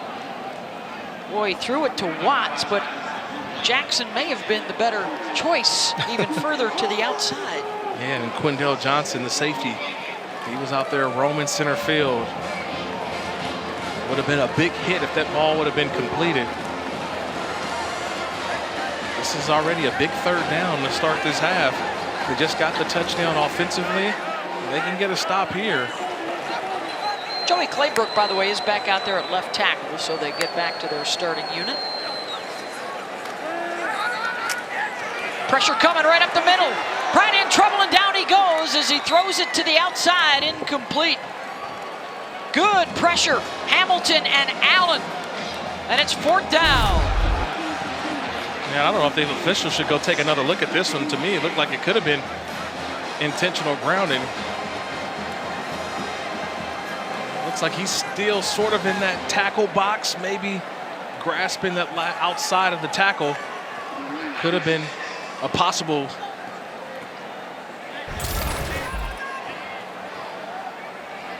penalty on that play, but a nice hold for the Memphis defense. It's been a rarity to see them get a 3 and out against the Tulane offense. Eddie Lewis is the deep man here to receive the punt. And they'll call the fair catch. They'll have it at the 31-yard line. A chance for Memphis to try and make a little noise, coming off the touchdown on their last possession. Who's going to survive the gauntlet? What if chaos happens? If it's us versus them, who you think gon' win? The Top 25 Ranking Show, Tuesdays on ESPN. If it's us versus them, who you think gon' win?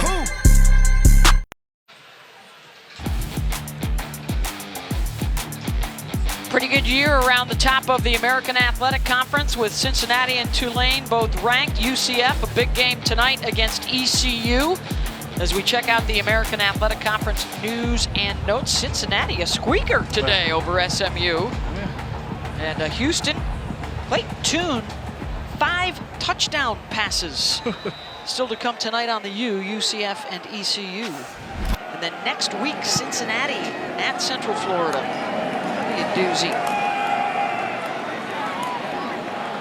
The significance, of course, that group of 5 bid to a New Year's 6 bowl, which in 8 seasons of the playoff format, 6 times the group of 5 has been repped by the American champ, including Memphis in 2019. Yeah, played in the Cotton Bowl. And I think a lot of people around here, well, at least in the elevator I was in, they're thinking possible Cotton Bowl for Tulane. That's how ahead of themselves that they're getting with the great start by this Tulane team so far. Toss to Ivory, going to bring up 3rd down. Of course, the last 2 seasons it was Cincinnati, and the Bearcats finally breaking through to reach the playoff last year. Cincinnati will play and host Tulane Thanksgiving weekend, the season finale. Will that be the game that decides which teams go to the conference championship?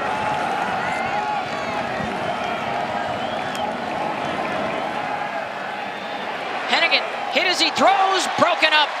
Outstanding coverage by Nick Anderson on the tight end, John Hassel. And it's 4th down. Yeah, it's interesting. You mentioned it. Hassel was there. There was no pre-scoring. He was on the sideline. Now he's back in the game, but a nice job there, like you mentioned, by Anderson, of securing the tackle but getting the hand up and knocking the play away. That was an outstanding tackle, but 4th down, going for it here. Looks like Memphis.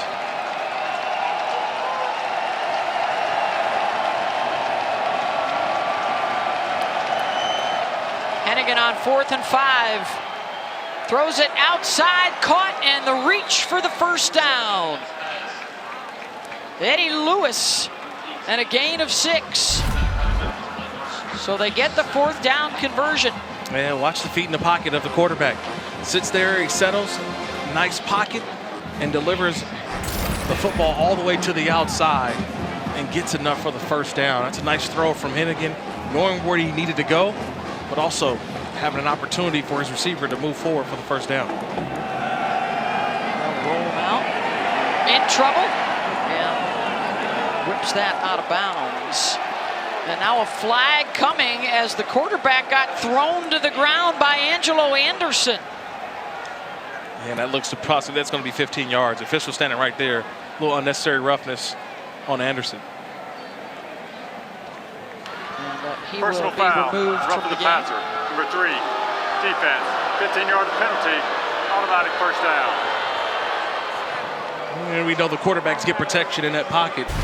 I know this is not the NFL, but there's always an emphasis on protecting the quarterback.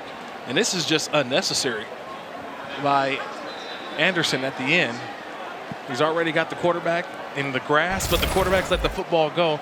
Didn't need that extra down to the ground.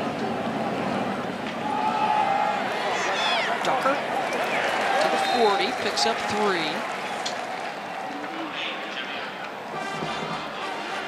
Hey, coming up tonight over on ABC and ESPN, it's the whiteout game from Happy Valley, Penn State and Minnesota. And the big question of who will be the starting quarterbacks tonight. Both Tanner Morgan and Sean Clifford injured last week in their games. I said Tanner Morgan did make the trip to Happy Valley. Oh, a toss to the outside and then a flip to Sutton Smith coming around the back. A little trickery, a little hook and ladder. Get him inside the 30.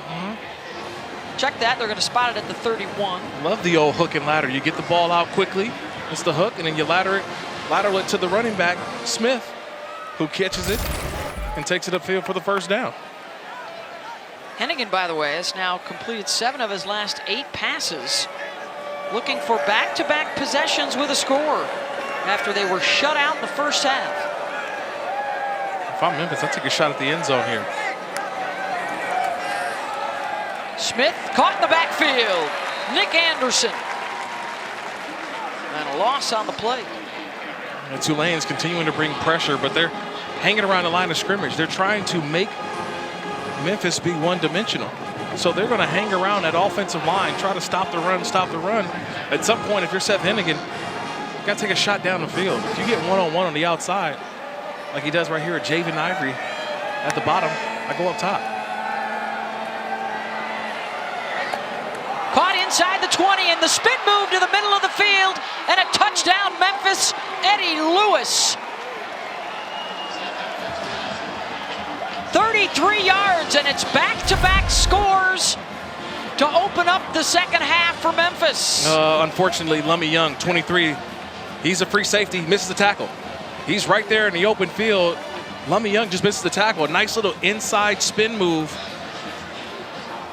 And that's just an outstanding job by Lewis. Realizing that Young is going to the outside, he spins to the inside for the touchdown. Longest play of the game for the Memphis offense. And the second touchdown pass for Seth Hennigan. And the Tigers trying to work their way back into this one. 35-14, 4:05 to go in the third. Never say never. You got to have the heart of a Tiger. And Lewis racing into the end zone. Down 3 scores, Memphis.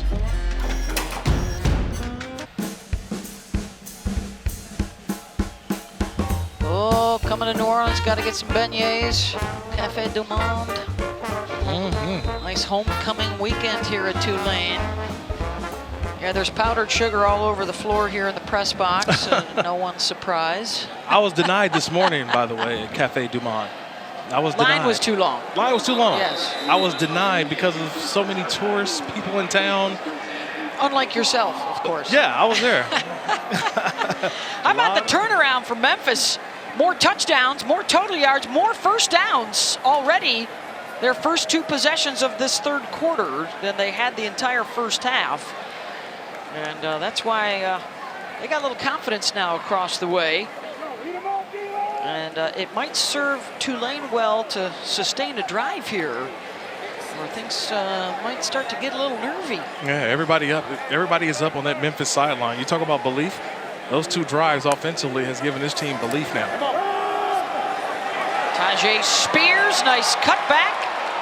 And out to the 34-yard line, a pickup of 9 as he weaves his way through the defense. And that's what Tulane does. They get back to their offense, get back to who they are. It's running the football, slowing this game back down. Nice couple drives by Memphis, but get back into your offense, which is handing it back to Tyjae Spears. That's his longest run of the day. 12 carries now, 52 yards for Spears. Fake to him. Boy, that was almost intercepted. Good read defensively from Greg Rubin, who almost jumped the route behind the line. You're always taught to grab cloth. If you can't make the tackle, grab cloth, grab something. That's what Greg Rubin does. He's being blocked, but he refuses to be blocked. Refuse to be blocked, he just grabs something. That time he just grabbed cloth and he holds on. Setting up a third down. That's a good job there by Greg Rubin.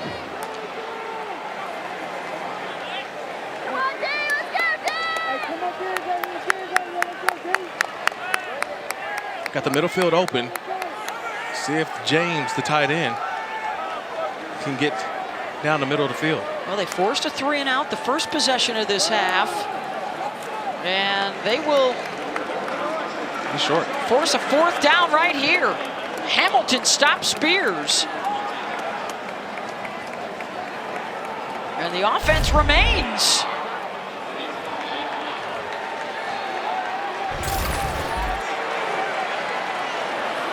Quarterback keeper trying to get the first down, and Memphis says they've stopped him. They stopped him. They built the wall, and I'm looking at that far official. Had to get to the 35, and both officials are not on the line. And look at that Tiger sideline. They are fired up, and they will take over on downs. It's just one play at a time, Beth. One play at a time. I go back to that tackle on 2nd down by Greg Rubin, who just grabs cloth. He just grabs cloth, and he sets up a 3rd down opportunity for his defense. They stop Spears on 3rd down. They get to 4th down. They build a wall, and they push back Michael Pratt, and now their offense takes over inside the 35-yard line. That's what you talk about. One play at a time. You never know what play can change the game. How about the decision for Willie Fritz, though, to go for it there in his own territory? Well, he's feeling what's going on his sideline.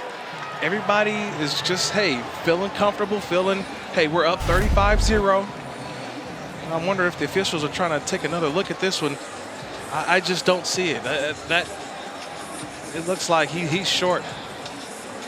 I mean, the line to gain was the 35. And my opinion always is when you're trying to find if someone made the line to gain and there's a mass of bodies, you just can't find the football. And if you can't find the football, it's hard for me to overturn the call on the field. So a lot of people who may have started to leave a little early from Yulman Stadium are starting to walk back in, starting to walk back down to their seats. This is a quick review of letting this play stand. There's been a couple of questionable ones today that I didn't think they would have to look at. The field stands. First down, Memphis. Short field for the Tigers, who have scored on their last 2 possessions.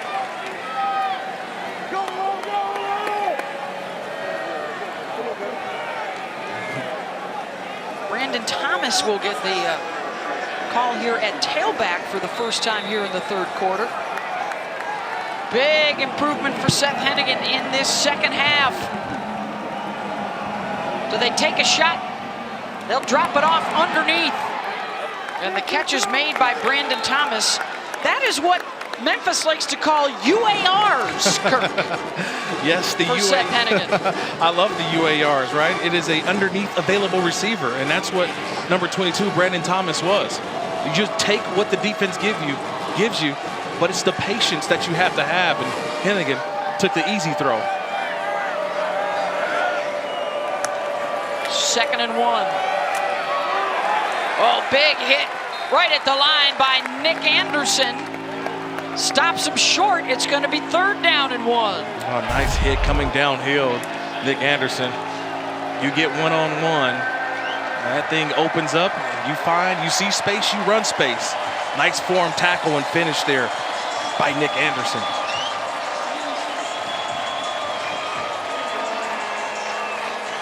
Forget the 2 tight end set. How about a 3 tight end formation? And they'll work out of the eye. Hennigan under center. They'll run it up the middle. First down. To the edge of the red zone for Brandon Thomas.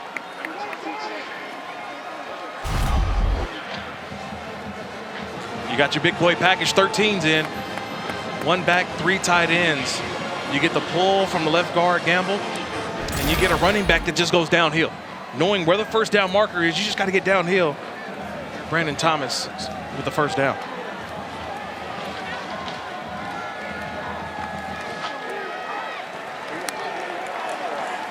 And again on first down, the give to Ducker.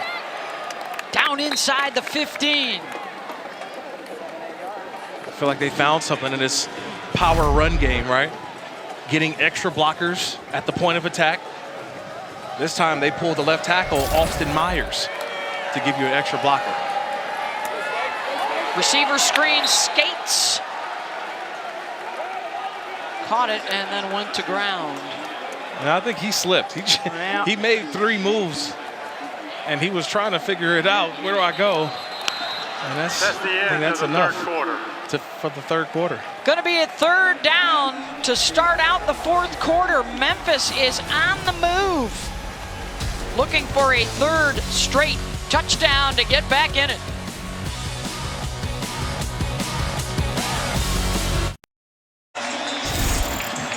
Welcome back to ESPN College Football, presented by Sling TV. Start of the 4th quarter. Good rally for Memphis in the 3rd, trying to carry it over. 3rd down and 3. Hennigan rolls, will run with it, gets inside the 10, and run out of bounds with a first down around the 6. That 3rd quarter, Memphis outgaining Tulane 148-13. And Seth Hennigan, 10 of 11 for 96 yards and 2 touchdown passes.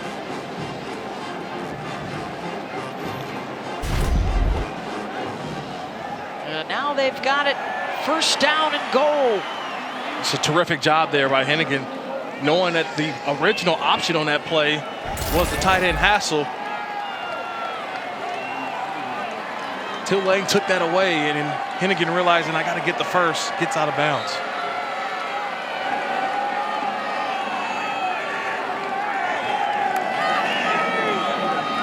Brandon Thomas down to the 2. Dorian Williams with the tackle. It's like totally different than the last 2 games for Memphis, right, in the 4th quarter. The 4th quarter, the previous 2 games versus ECU and Houston, they had to preserve a lead. Now they're on the comeback.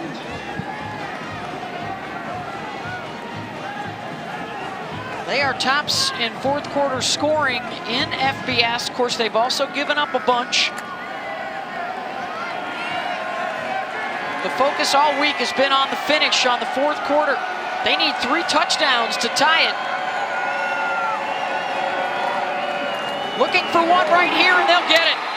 Touchdown, Brandon Thomas.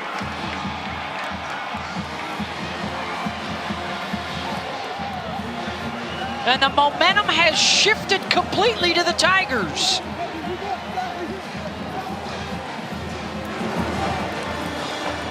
They sent in a defensive lineman, James Stewart, to help out on the blocking. Extra blockers, and it's how they did it. They ran the ball effectively on these last couple drives. They found something, putting extra blockers in there, extra tight ends at the point of attack. Getting downhill, the Tigers offense. 21 unanswered points. Let's get a studio update with Kevin. Yeah, Matthew Dr. Pepper Fansville studio update. Ole Miss trailing LSU but driving Sam Acho when Joe Fouché intercepts Jackson Dart. Joe Fouché, the transfer from Arkansas. Ball gets tipped because of the hit, gets the interception. Bayou Bengals up on unbeaten Ole Miss, 24-20, Beth. Might be another unbeaten going down.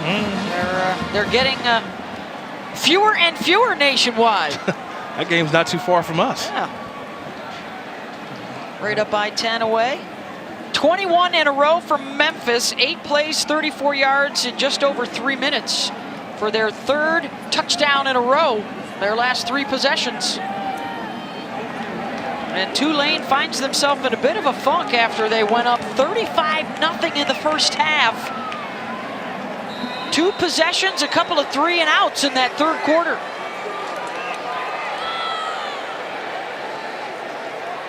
Tanner Gillis is on to kick off. And to the 25-yard line for the Green Wave. Kick off your Week 7 NFL Sunday at 10 Eastern, 7 Pacific with the Countdown crew on ESPN and the app. How about the New York teams off to a fabulous start? Alex Smith going to sit down with Giants QB Daniel Jones. Plus a story you have to see to believe about the 72 undefeated Dolphins. And all the latest news to get you ready for kickoff tomorrow. Sunday NFL Countdown on ESPN. Well, we see Christian McCaffrey make his debut. Yes. The new 49er, former Panther. Dak Prescott set to return. Russell Wilson is out for Denver. Incomplete on the first down throw. Pratt looking for Wyatt. Greg Rubin able to break it up. Yeah, Pratt stared that one down. He had a wide open Deuce Watts right here on the left hash mark. Watts read that there was zone coverage. He sat right there at the first down marker, but Pratt looked opposite, and it was triple coverage over there. Just 13 yards of offense so far in the second half. Spears gets to the outside. Good block on the edge. And first down yardage out across the 45. That was Shea Wyatt leading the way. And a gain of 22 for number 22. Well, it all started when Tyjae Spears gets the football in his hands and he makes the best defender from Memphis miss. That's Quindell Johnson, the safety. In the open field, give him the old 1-2 and get as many yards as you can. You make their best player miss, you get positive yards. His best run of the day. Spears now 75 yards on the ground.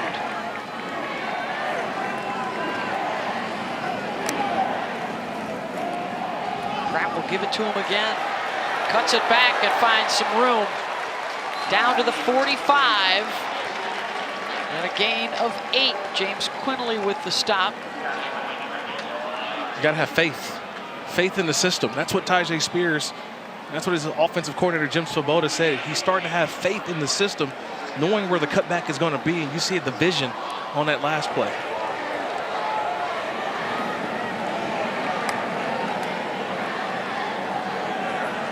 Tigers coming. Spears will run with it, and he's got a first down. Looking to sustain a drive. It was a rout in the first half, 35-zip, but Memphis has turned this into a 2-possession game with a nice second half comeback. And how important is this drive for Tulane. You mentioned the earlier drives in this half. Didn't get much. And now they get right back to the running game. Spears goes out, Clayton Johnson in. But the run game has been what's leading this Tulane drive.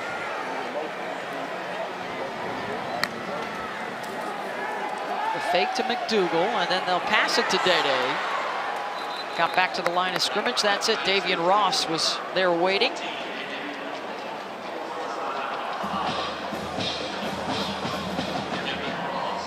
Ryan Silverfield described on multiple occasions this week the loss to ECU as gut-wrenching.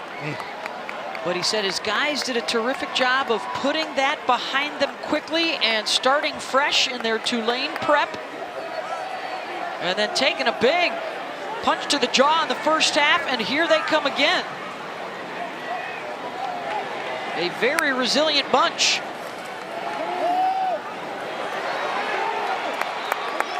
Catch is made by Deuce Watts, but Polk is going to force a third down situation. That's a nice tackle by Polk coming right up. And also using the sideline as an extra defender.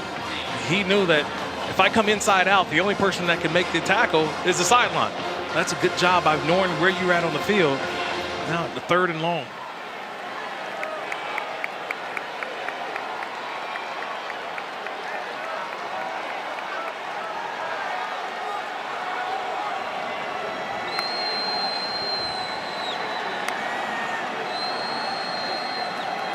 Pratt against a 4-man rush. Drops it off to the tight end, James, underneath, and he's got the first down inside the 30. It's a nice route concept. It was all go special. They ran all the receivers up the field, so you get the defense going with the receivers, but you leak the tight end late. It's a tight end delay. So you get everybody trying to find someone, trying to find a hookup with the receiver, but the tight end delays his release. There was nobody there. The big pickup by James for the first down. 3 catches for Tyreek.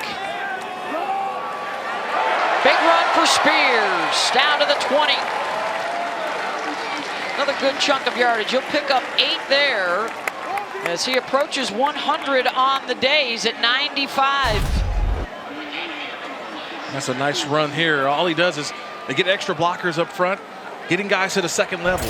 Left, right tackle, guard, everybody's up to the second level. Nice spin for the first down into the red zone now for Tulane. Picks up 3 more. What a great answer drive here by Tulane. Because you're in a situation where you feel like you've got points with a field goal at worst, but you want to get a touchdown, extend this back to a 3-possession game. But when the going gets tough, who do you lean on? You lean on Tyjae Spears, a guy who we talked about all game long, really finding his rhythm. 10th play of this drive. Pratt, incomplete. Looking for Shea Wyatt. Good pressure on the quarterback there from Jalen Allen.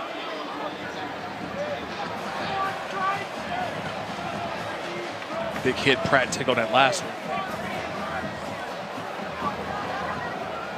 Allen just trying to find it, just trying to create some pressure. Hasn't been much pressure on Pratt throughout the game. That time just missed the opportunity for a sack. Man coverage on Lawrence Keys to the bottom of your screen. Little cat and mouse game. Polk, the safety, he's eyeing at man-to-man coverage at the bottom. They'll run it.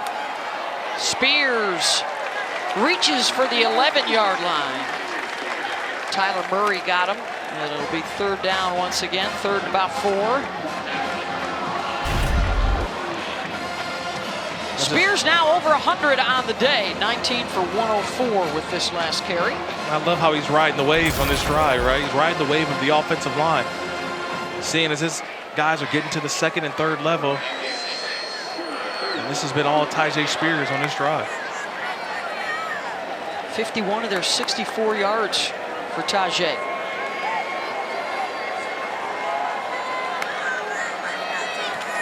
Pratt on 3rd down. They'll run it with him again. The spot will be close. Looks like he's short. Decision time. 4th down. I kicked the field goal.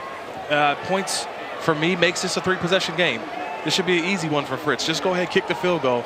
It's not an opportunity to go for it. I think this is the right call by Willie Fritz.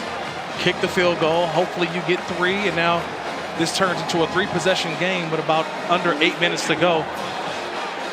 Yeah, they're going to burn over 6 minutes off the clock on this drive, and Ambrosio will try and get them 3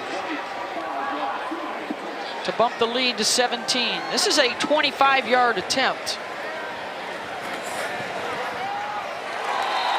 And it's good. 3-possession game now. Tulane 38-21 over Memphis.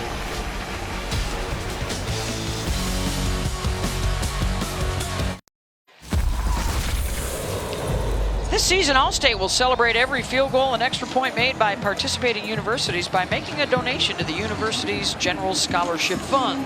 Thank you, Allstate. Tulane gets the field goal, a 25-yarder for Valentino Ambrosio. 13 plays, 67 yards, and they burned 6 minutes off the clock. I love that sign, by the way. What was that? LSU? Is not ranked, yeah. Huh? Remember, Tulane is the highest ranked team in the state of Louisiana. Yes. Let it be known.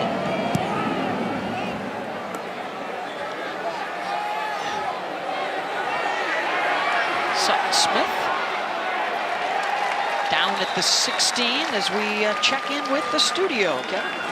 All right, Beth, all sorts of terrific viewing options going on right now around the college football world. Dominic Richardson, 3 touchdown runs. Oklahoma State trailing Texas. Braylon Allen has a touchdown run. Wisconsin all over Purdue. And Wake beating up Boston College on the ACC network. We're back to New Orleans after this.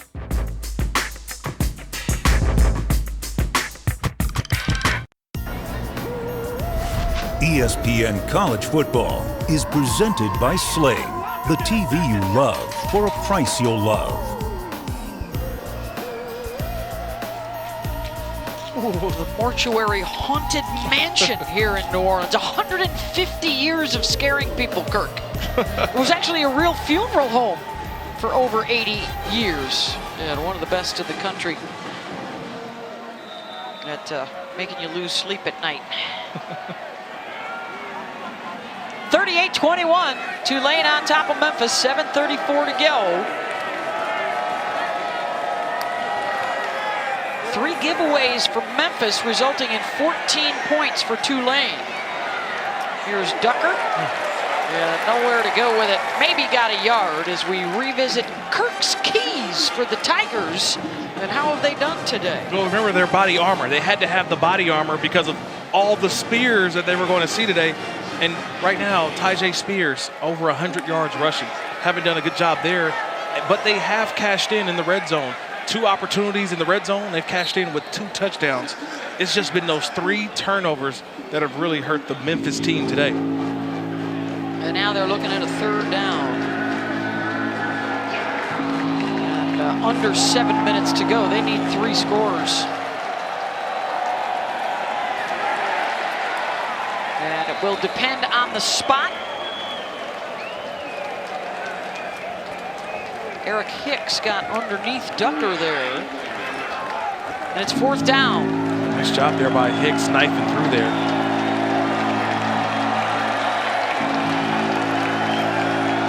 It's your ball game right here.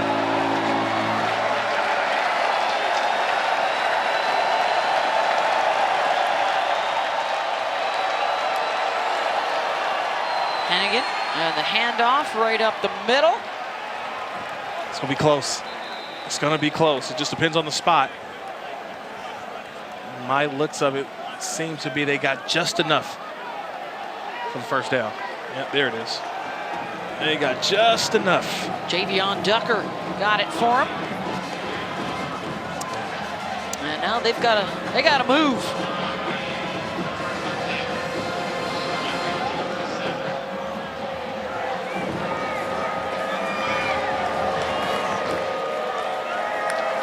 Under 6 minutes to go. Hennigan, incomplete, out towards midfield looking for Sutton Smith. Hey, our Week 7 Monday Night Football matchup is the Bears and the Patriots.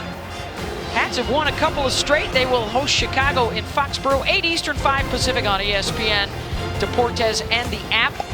Also have the Peyton and Eli show back on ESPN2. Our coverage begins with Monday Night Countdown at 6. Are you Zappy and you know it? Oh, Zappy Hour. Yeah, Zappy Hour, the Bailey Zappy. There's a quarterback controversy in New England.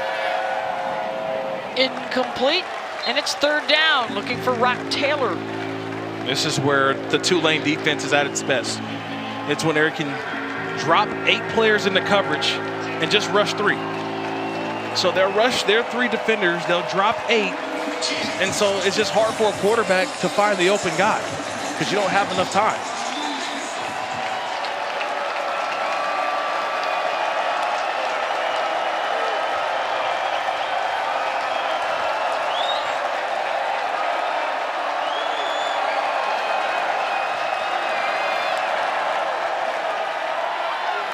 Four-man pressure, caught by Prescorn, out to the 35, give him the 36. It's going to be 4th down and 2.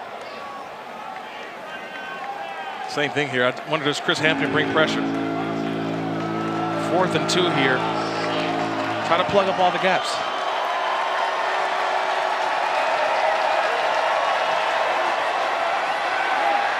Keeper, Hennigan diving out to the 40 for the first down.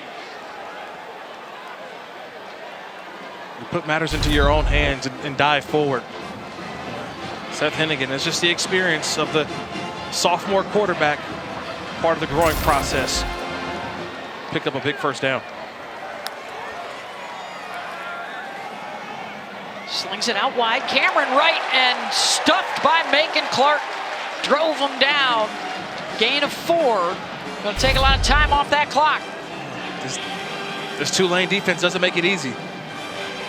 They're a very disciplined bunch and a sure tackling bunch, making Clark with the 2-hand wrap and dip for a tackle.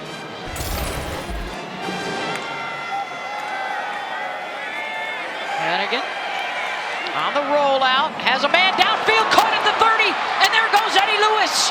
Touchdown, Tigers. 55 yards, and Memphis scores again.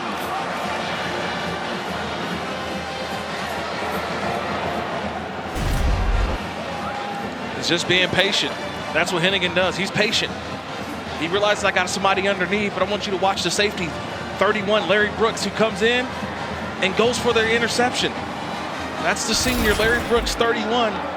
If you're going to take it, you better make it. He doesn't make it, and it turns into a touchdown for the Tigers. They are getting the explosive plays here in the second half. Eddie Lewis, TD catches of 33 and 55 yards.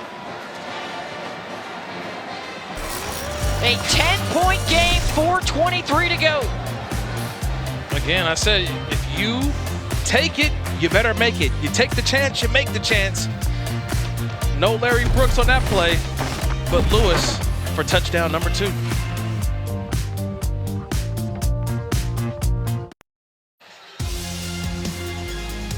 The AAC is on ESPN Plus, and here are some of our featured events. It's the men's and women's cross-country championships Friday morning, and then college basketball right around the corner. Sign up at ESPNplus.com/AAC to follow along.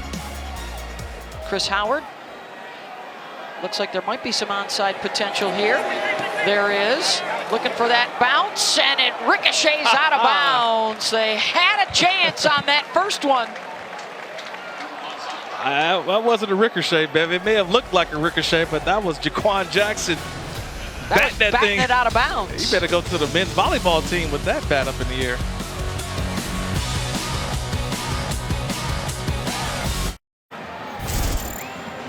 After the onside kick attempt, Tulane will take over in Memphis territory.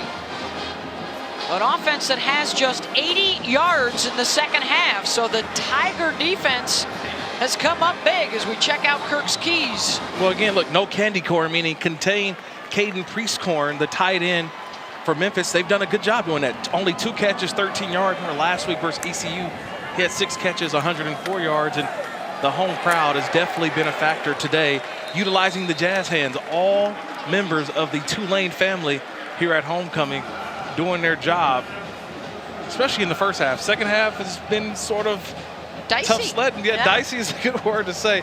Only 3 points in that second half. Biggest crowd they've ever had here at Yulman Stadium. They got out to the 35-0 lead, but it's been mostly Memphis here in the second. And looking for a stop, a quick score. They've done a good job of containing him, though. Caden Prieskorn came in. Bunch of targets, 6 touchdowns on the year, and they have taken him completely out of this game, the Tulane defense. Hey, coming up tonight, 7:30 Eastern, 4:30 Pacific, our Saturday night football matchup on ABC, Penn State and Minnesota. ABC, 7:30. Spears in the backfield with the tight end, Tyreek James. Seen a lot of that alignment today. He gets a nice block to Spring Spears, first down, all the way down to the 30. Good push from the guys up front, Claybrook and Pines and Hainsworth and Tuggle and Green. They're in a zone right now, that offensive line. Just look at the double teams, guys getting to the next level, and there's Tigers just not getting off blocks.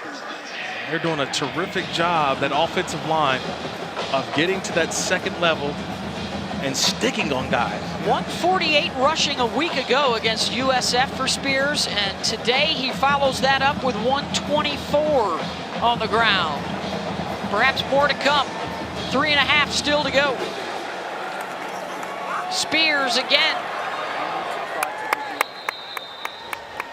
If I'm Jim Svoboda, I may have a chit chat with my quarterback, Michael Pratt, because he gets awfully close to the action on some of those RPOs after he gives the ball up. Well, he wants to help out. I told you earlier this was an equal opportunity offense. Everybody wants to help each other out. He almost got caught in the wash. A lot of legs whipping around in there. But this is a huge game for Tulane, because if they win this game, remember they got an open date next week. They got the bye week. And with the bye week comes 4 more games down the stretch, in which I think they'll be favored in 3. Two of the games underdogs in 2 others. You see that UCF and Cincinnati, the other league unbeatens right now, they are both still to come on the schedule. UCF here, Rhodey at Cincinnati to end the year.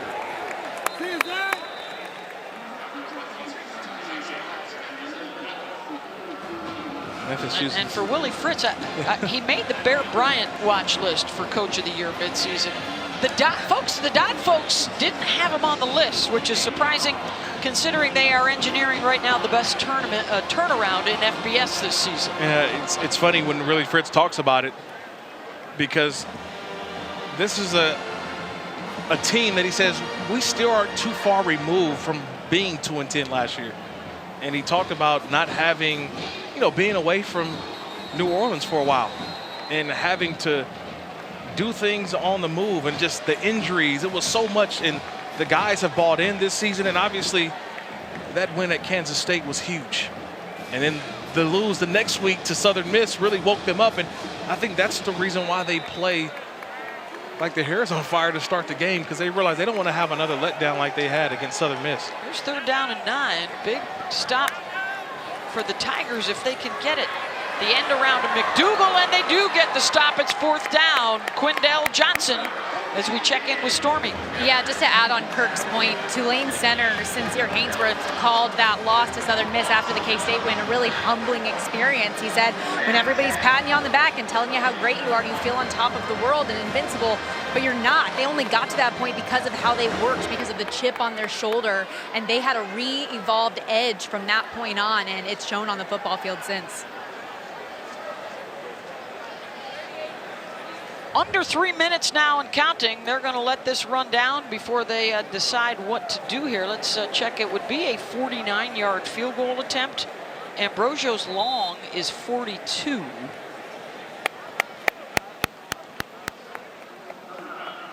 And it runs all the way down to 2:42 to go.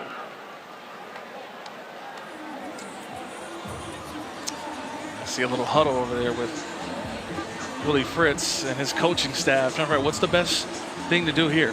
Well, because you don't want to help Memphis with any kind of field Correct. position here, because they could think field goal first, right? And then their field goal kicker's really good, and then try another onside kick. Well, I think even still, though, you're going all out to block the kick, too. So you have that aspect of blocking the field goal kick because of the trajectory of a long kick. So in this scenario, I think I would punt it. That's the conservative thing to do because of my defense. I trust my defense. This is what got you here. Trust in my defense to make one more play. So I know where they are on the 36-yard line. Oh, sorry, the 31-yard line. Well, they're calling the special teams guys out here at midfield. A little pooch punt. I mean, nothing. Yeah, and it does involve the punter, Glover. Put it back on your defense. I mean, I think that's the wise decision here. And this is also, you block it down. When I say block it down, you protect. Protect first. That's all you're telling your guys on the punt unit. We protect first. No return guy for the Tigers, and now they will run somebody back there. I thought they might just put everybody on the line and go for it. They are not set up for that. Eddie Lewis back inside the 10. It's a high punt, and it will stay in the field of play and down inside the 10-yard line. Well executed by Tulane. Shaquem Leister got to it. Long way from home now for Memphis. 2:33 to go, and no timeouts.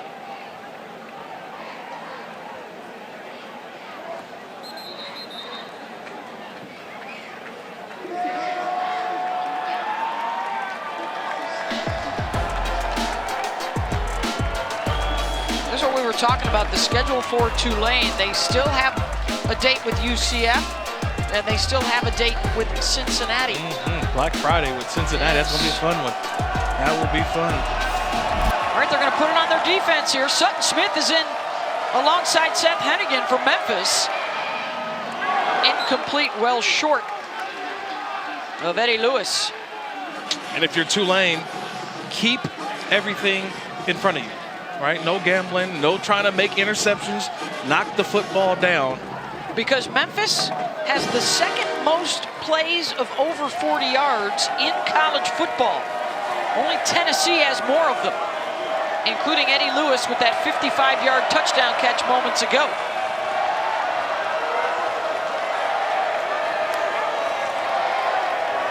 Hennigan has to step up. Little shovel right in front of him. Sutton Smith out across the 30 and a first down. When they get into the obvious passing situations, they bring in Jesus Machado. He's the backup linebacker because they bring Dorian Williams and Nick Anderson are your rushers.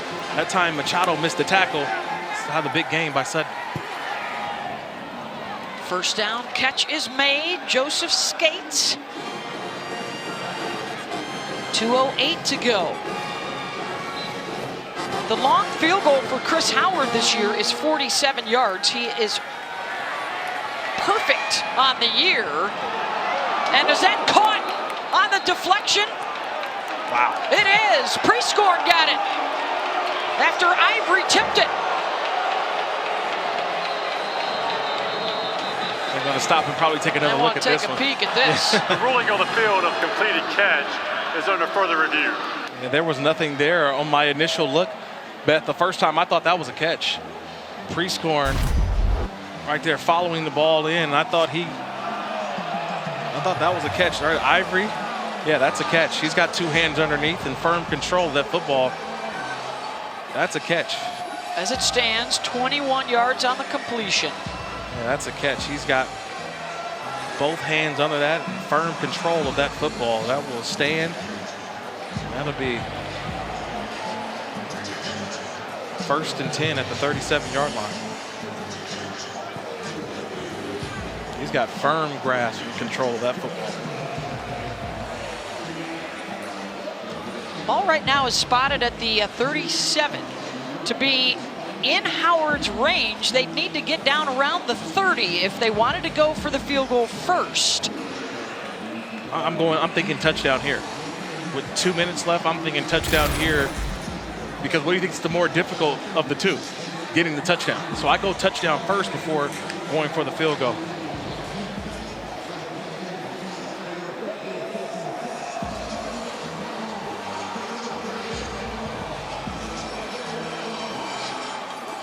All right, I got 3 opportunities still. After further review, the ruling on the field stands. Clock will start on my signal. That's the right call by the official. I know the people here at Yeoman Stadium don't like that. But with first down,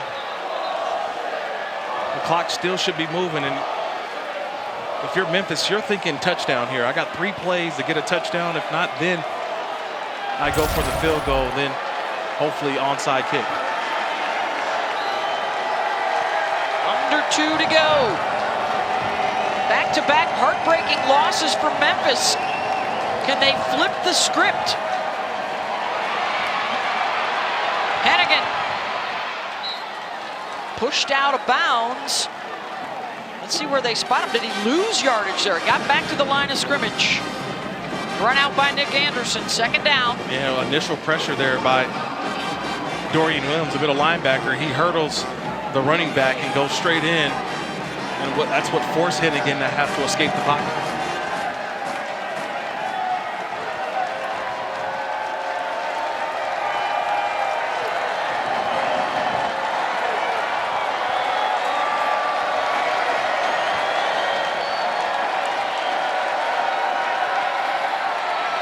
Four-man pressure, Hennigan across the middle, and it's caught by Prescorn inside the 20. And a first down to momentarily stop that clock. I spike the football here. Spike it right now because the clock's moving. Clock's already going. Precious seconds are. And because of the substitution by Memphis, the official is holding it to allow Tulane to substitute. So that's a bad substitution. 21 yards on the pickup. And now a timeout called by Tulane.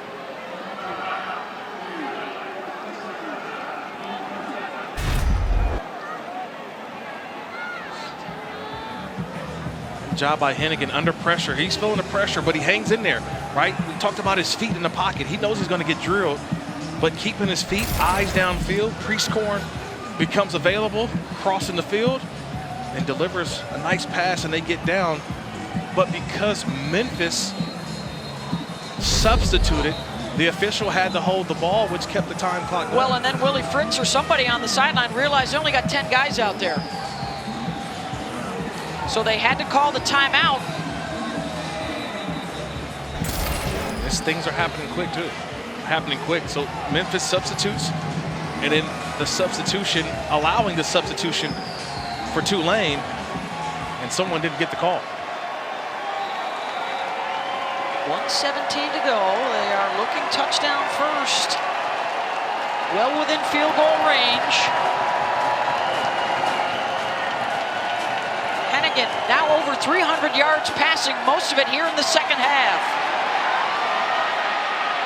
Looking to the end zone, firing, incomplete.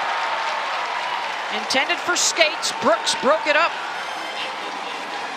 Nice job by Larry Brooks with the sticky coverage down there. You get inside that red zone, you just find, you look for work, right? You look for someone that you can just grab a hold to, just latch on to. That time Brooks got the hand in there, knocking it away.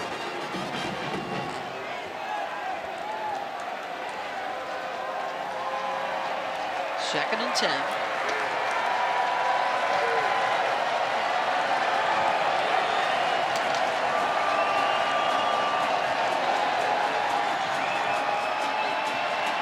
Hennigan, back corner, Prescorn just out of his reach.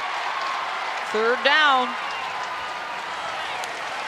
That's what Chris Hampton, the defensive coordinator for Tulane, talked about, having 2 sets of eyes on Prescorn, especially down in the red zone.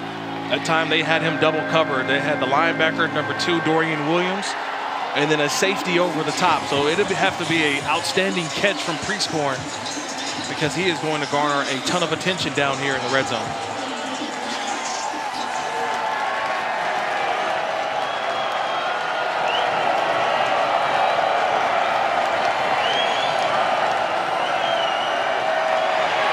Hennigan drops it off underneath. It's Ducker inside the 10, And he looks like he's just short of the line to gain. It's 4th down. Clock continues to move. And I'm surprised that you didn't have the field goal unit. No timeouts. Why you not have the field goal unit ready if you're Memphis? You should have the field goal unit already ready to run out there to kick the field goal to preserve time. Now the game lies on this last play. It's going to cost him at least 20 seconds here. Hennigan will try and run for the 1st down, and it's going to be close. Tylo Phillips with the tackle at the 6. And he's got it. 1st down, Memphis. Clock rolls. Corner. Intercepted. Jarius Monroe picks it off in the back of the end zone for Tulane.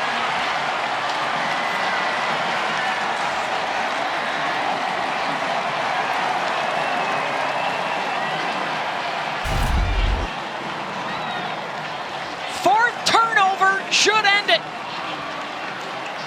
4th quarter execution. That's been the story for Memphis. 4th quarter execution. It happened a couple weeks against Houston, last week versus ECU, and today executing in the 4th quarter was Tulane. I go back to the 4th down play, Beth. They didn't get the 1st down on that 3rd down. I run my field goal unit out, kick the field goal right away.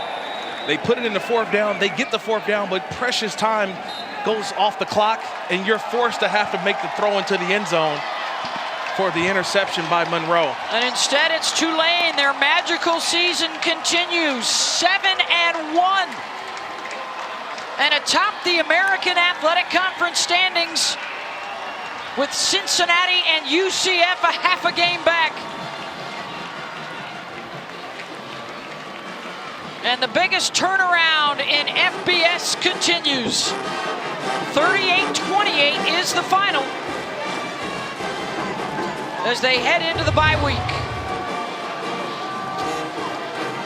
Wow, what an interception there at the end by Tulane. We talked about it, right, on that drive.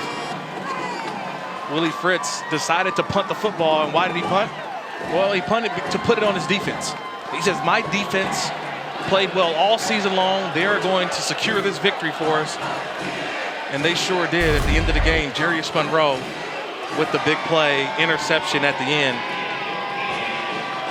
That's an outstanding, going to its highest point. Jarius Monroe with the big interception.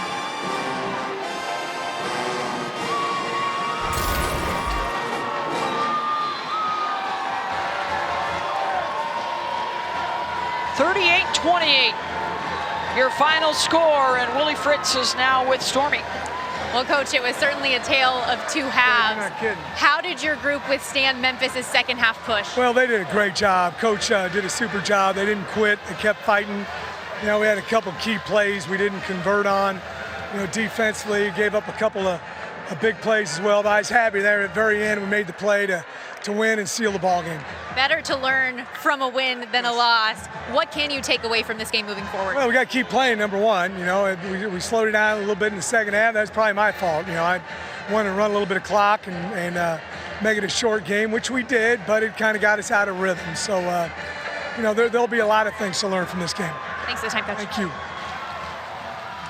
7-1 on the season, 4-0 in the AAC.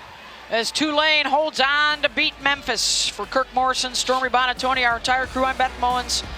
Thanks for watching here in New Orleans. Now let's head back to the studio. Kevin Connors, Sam Acho.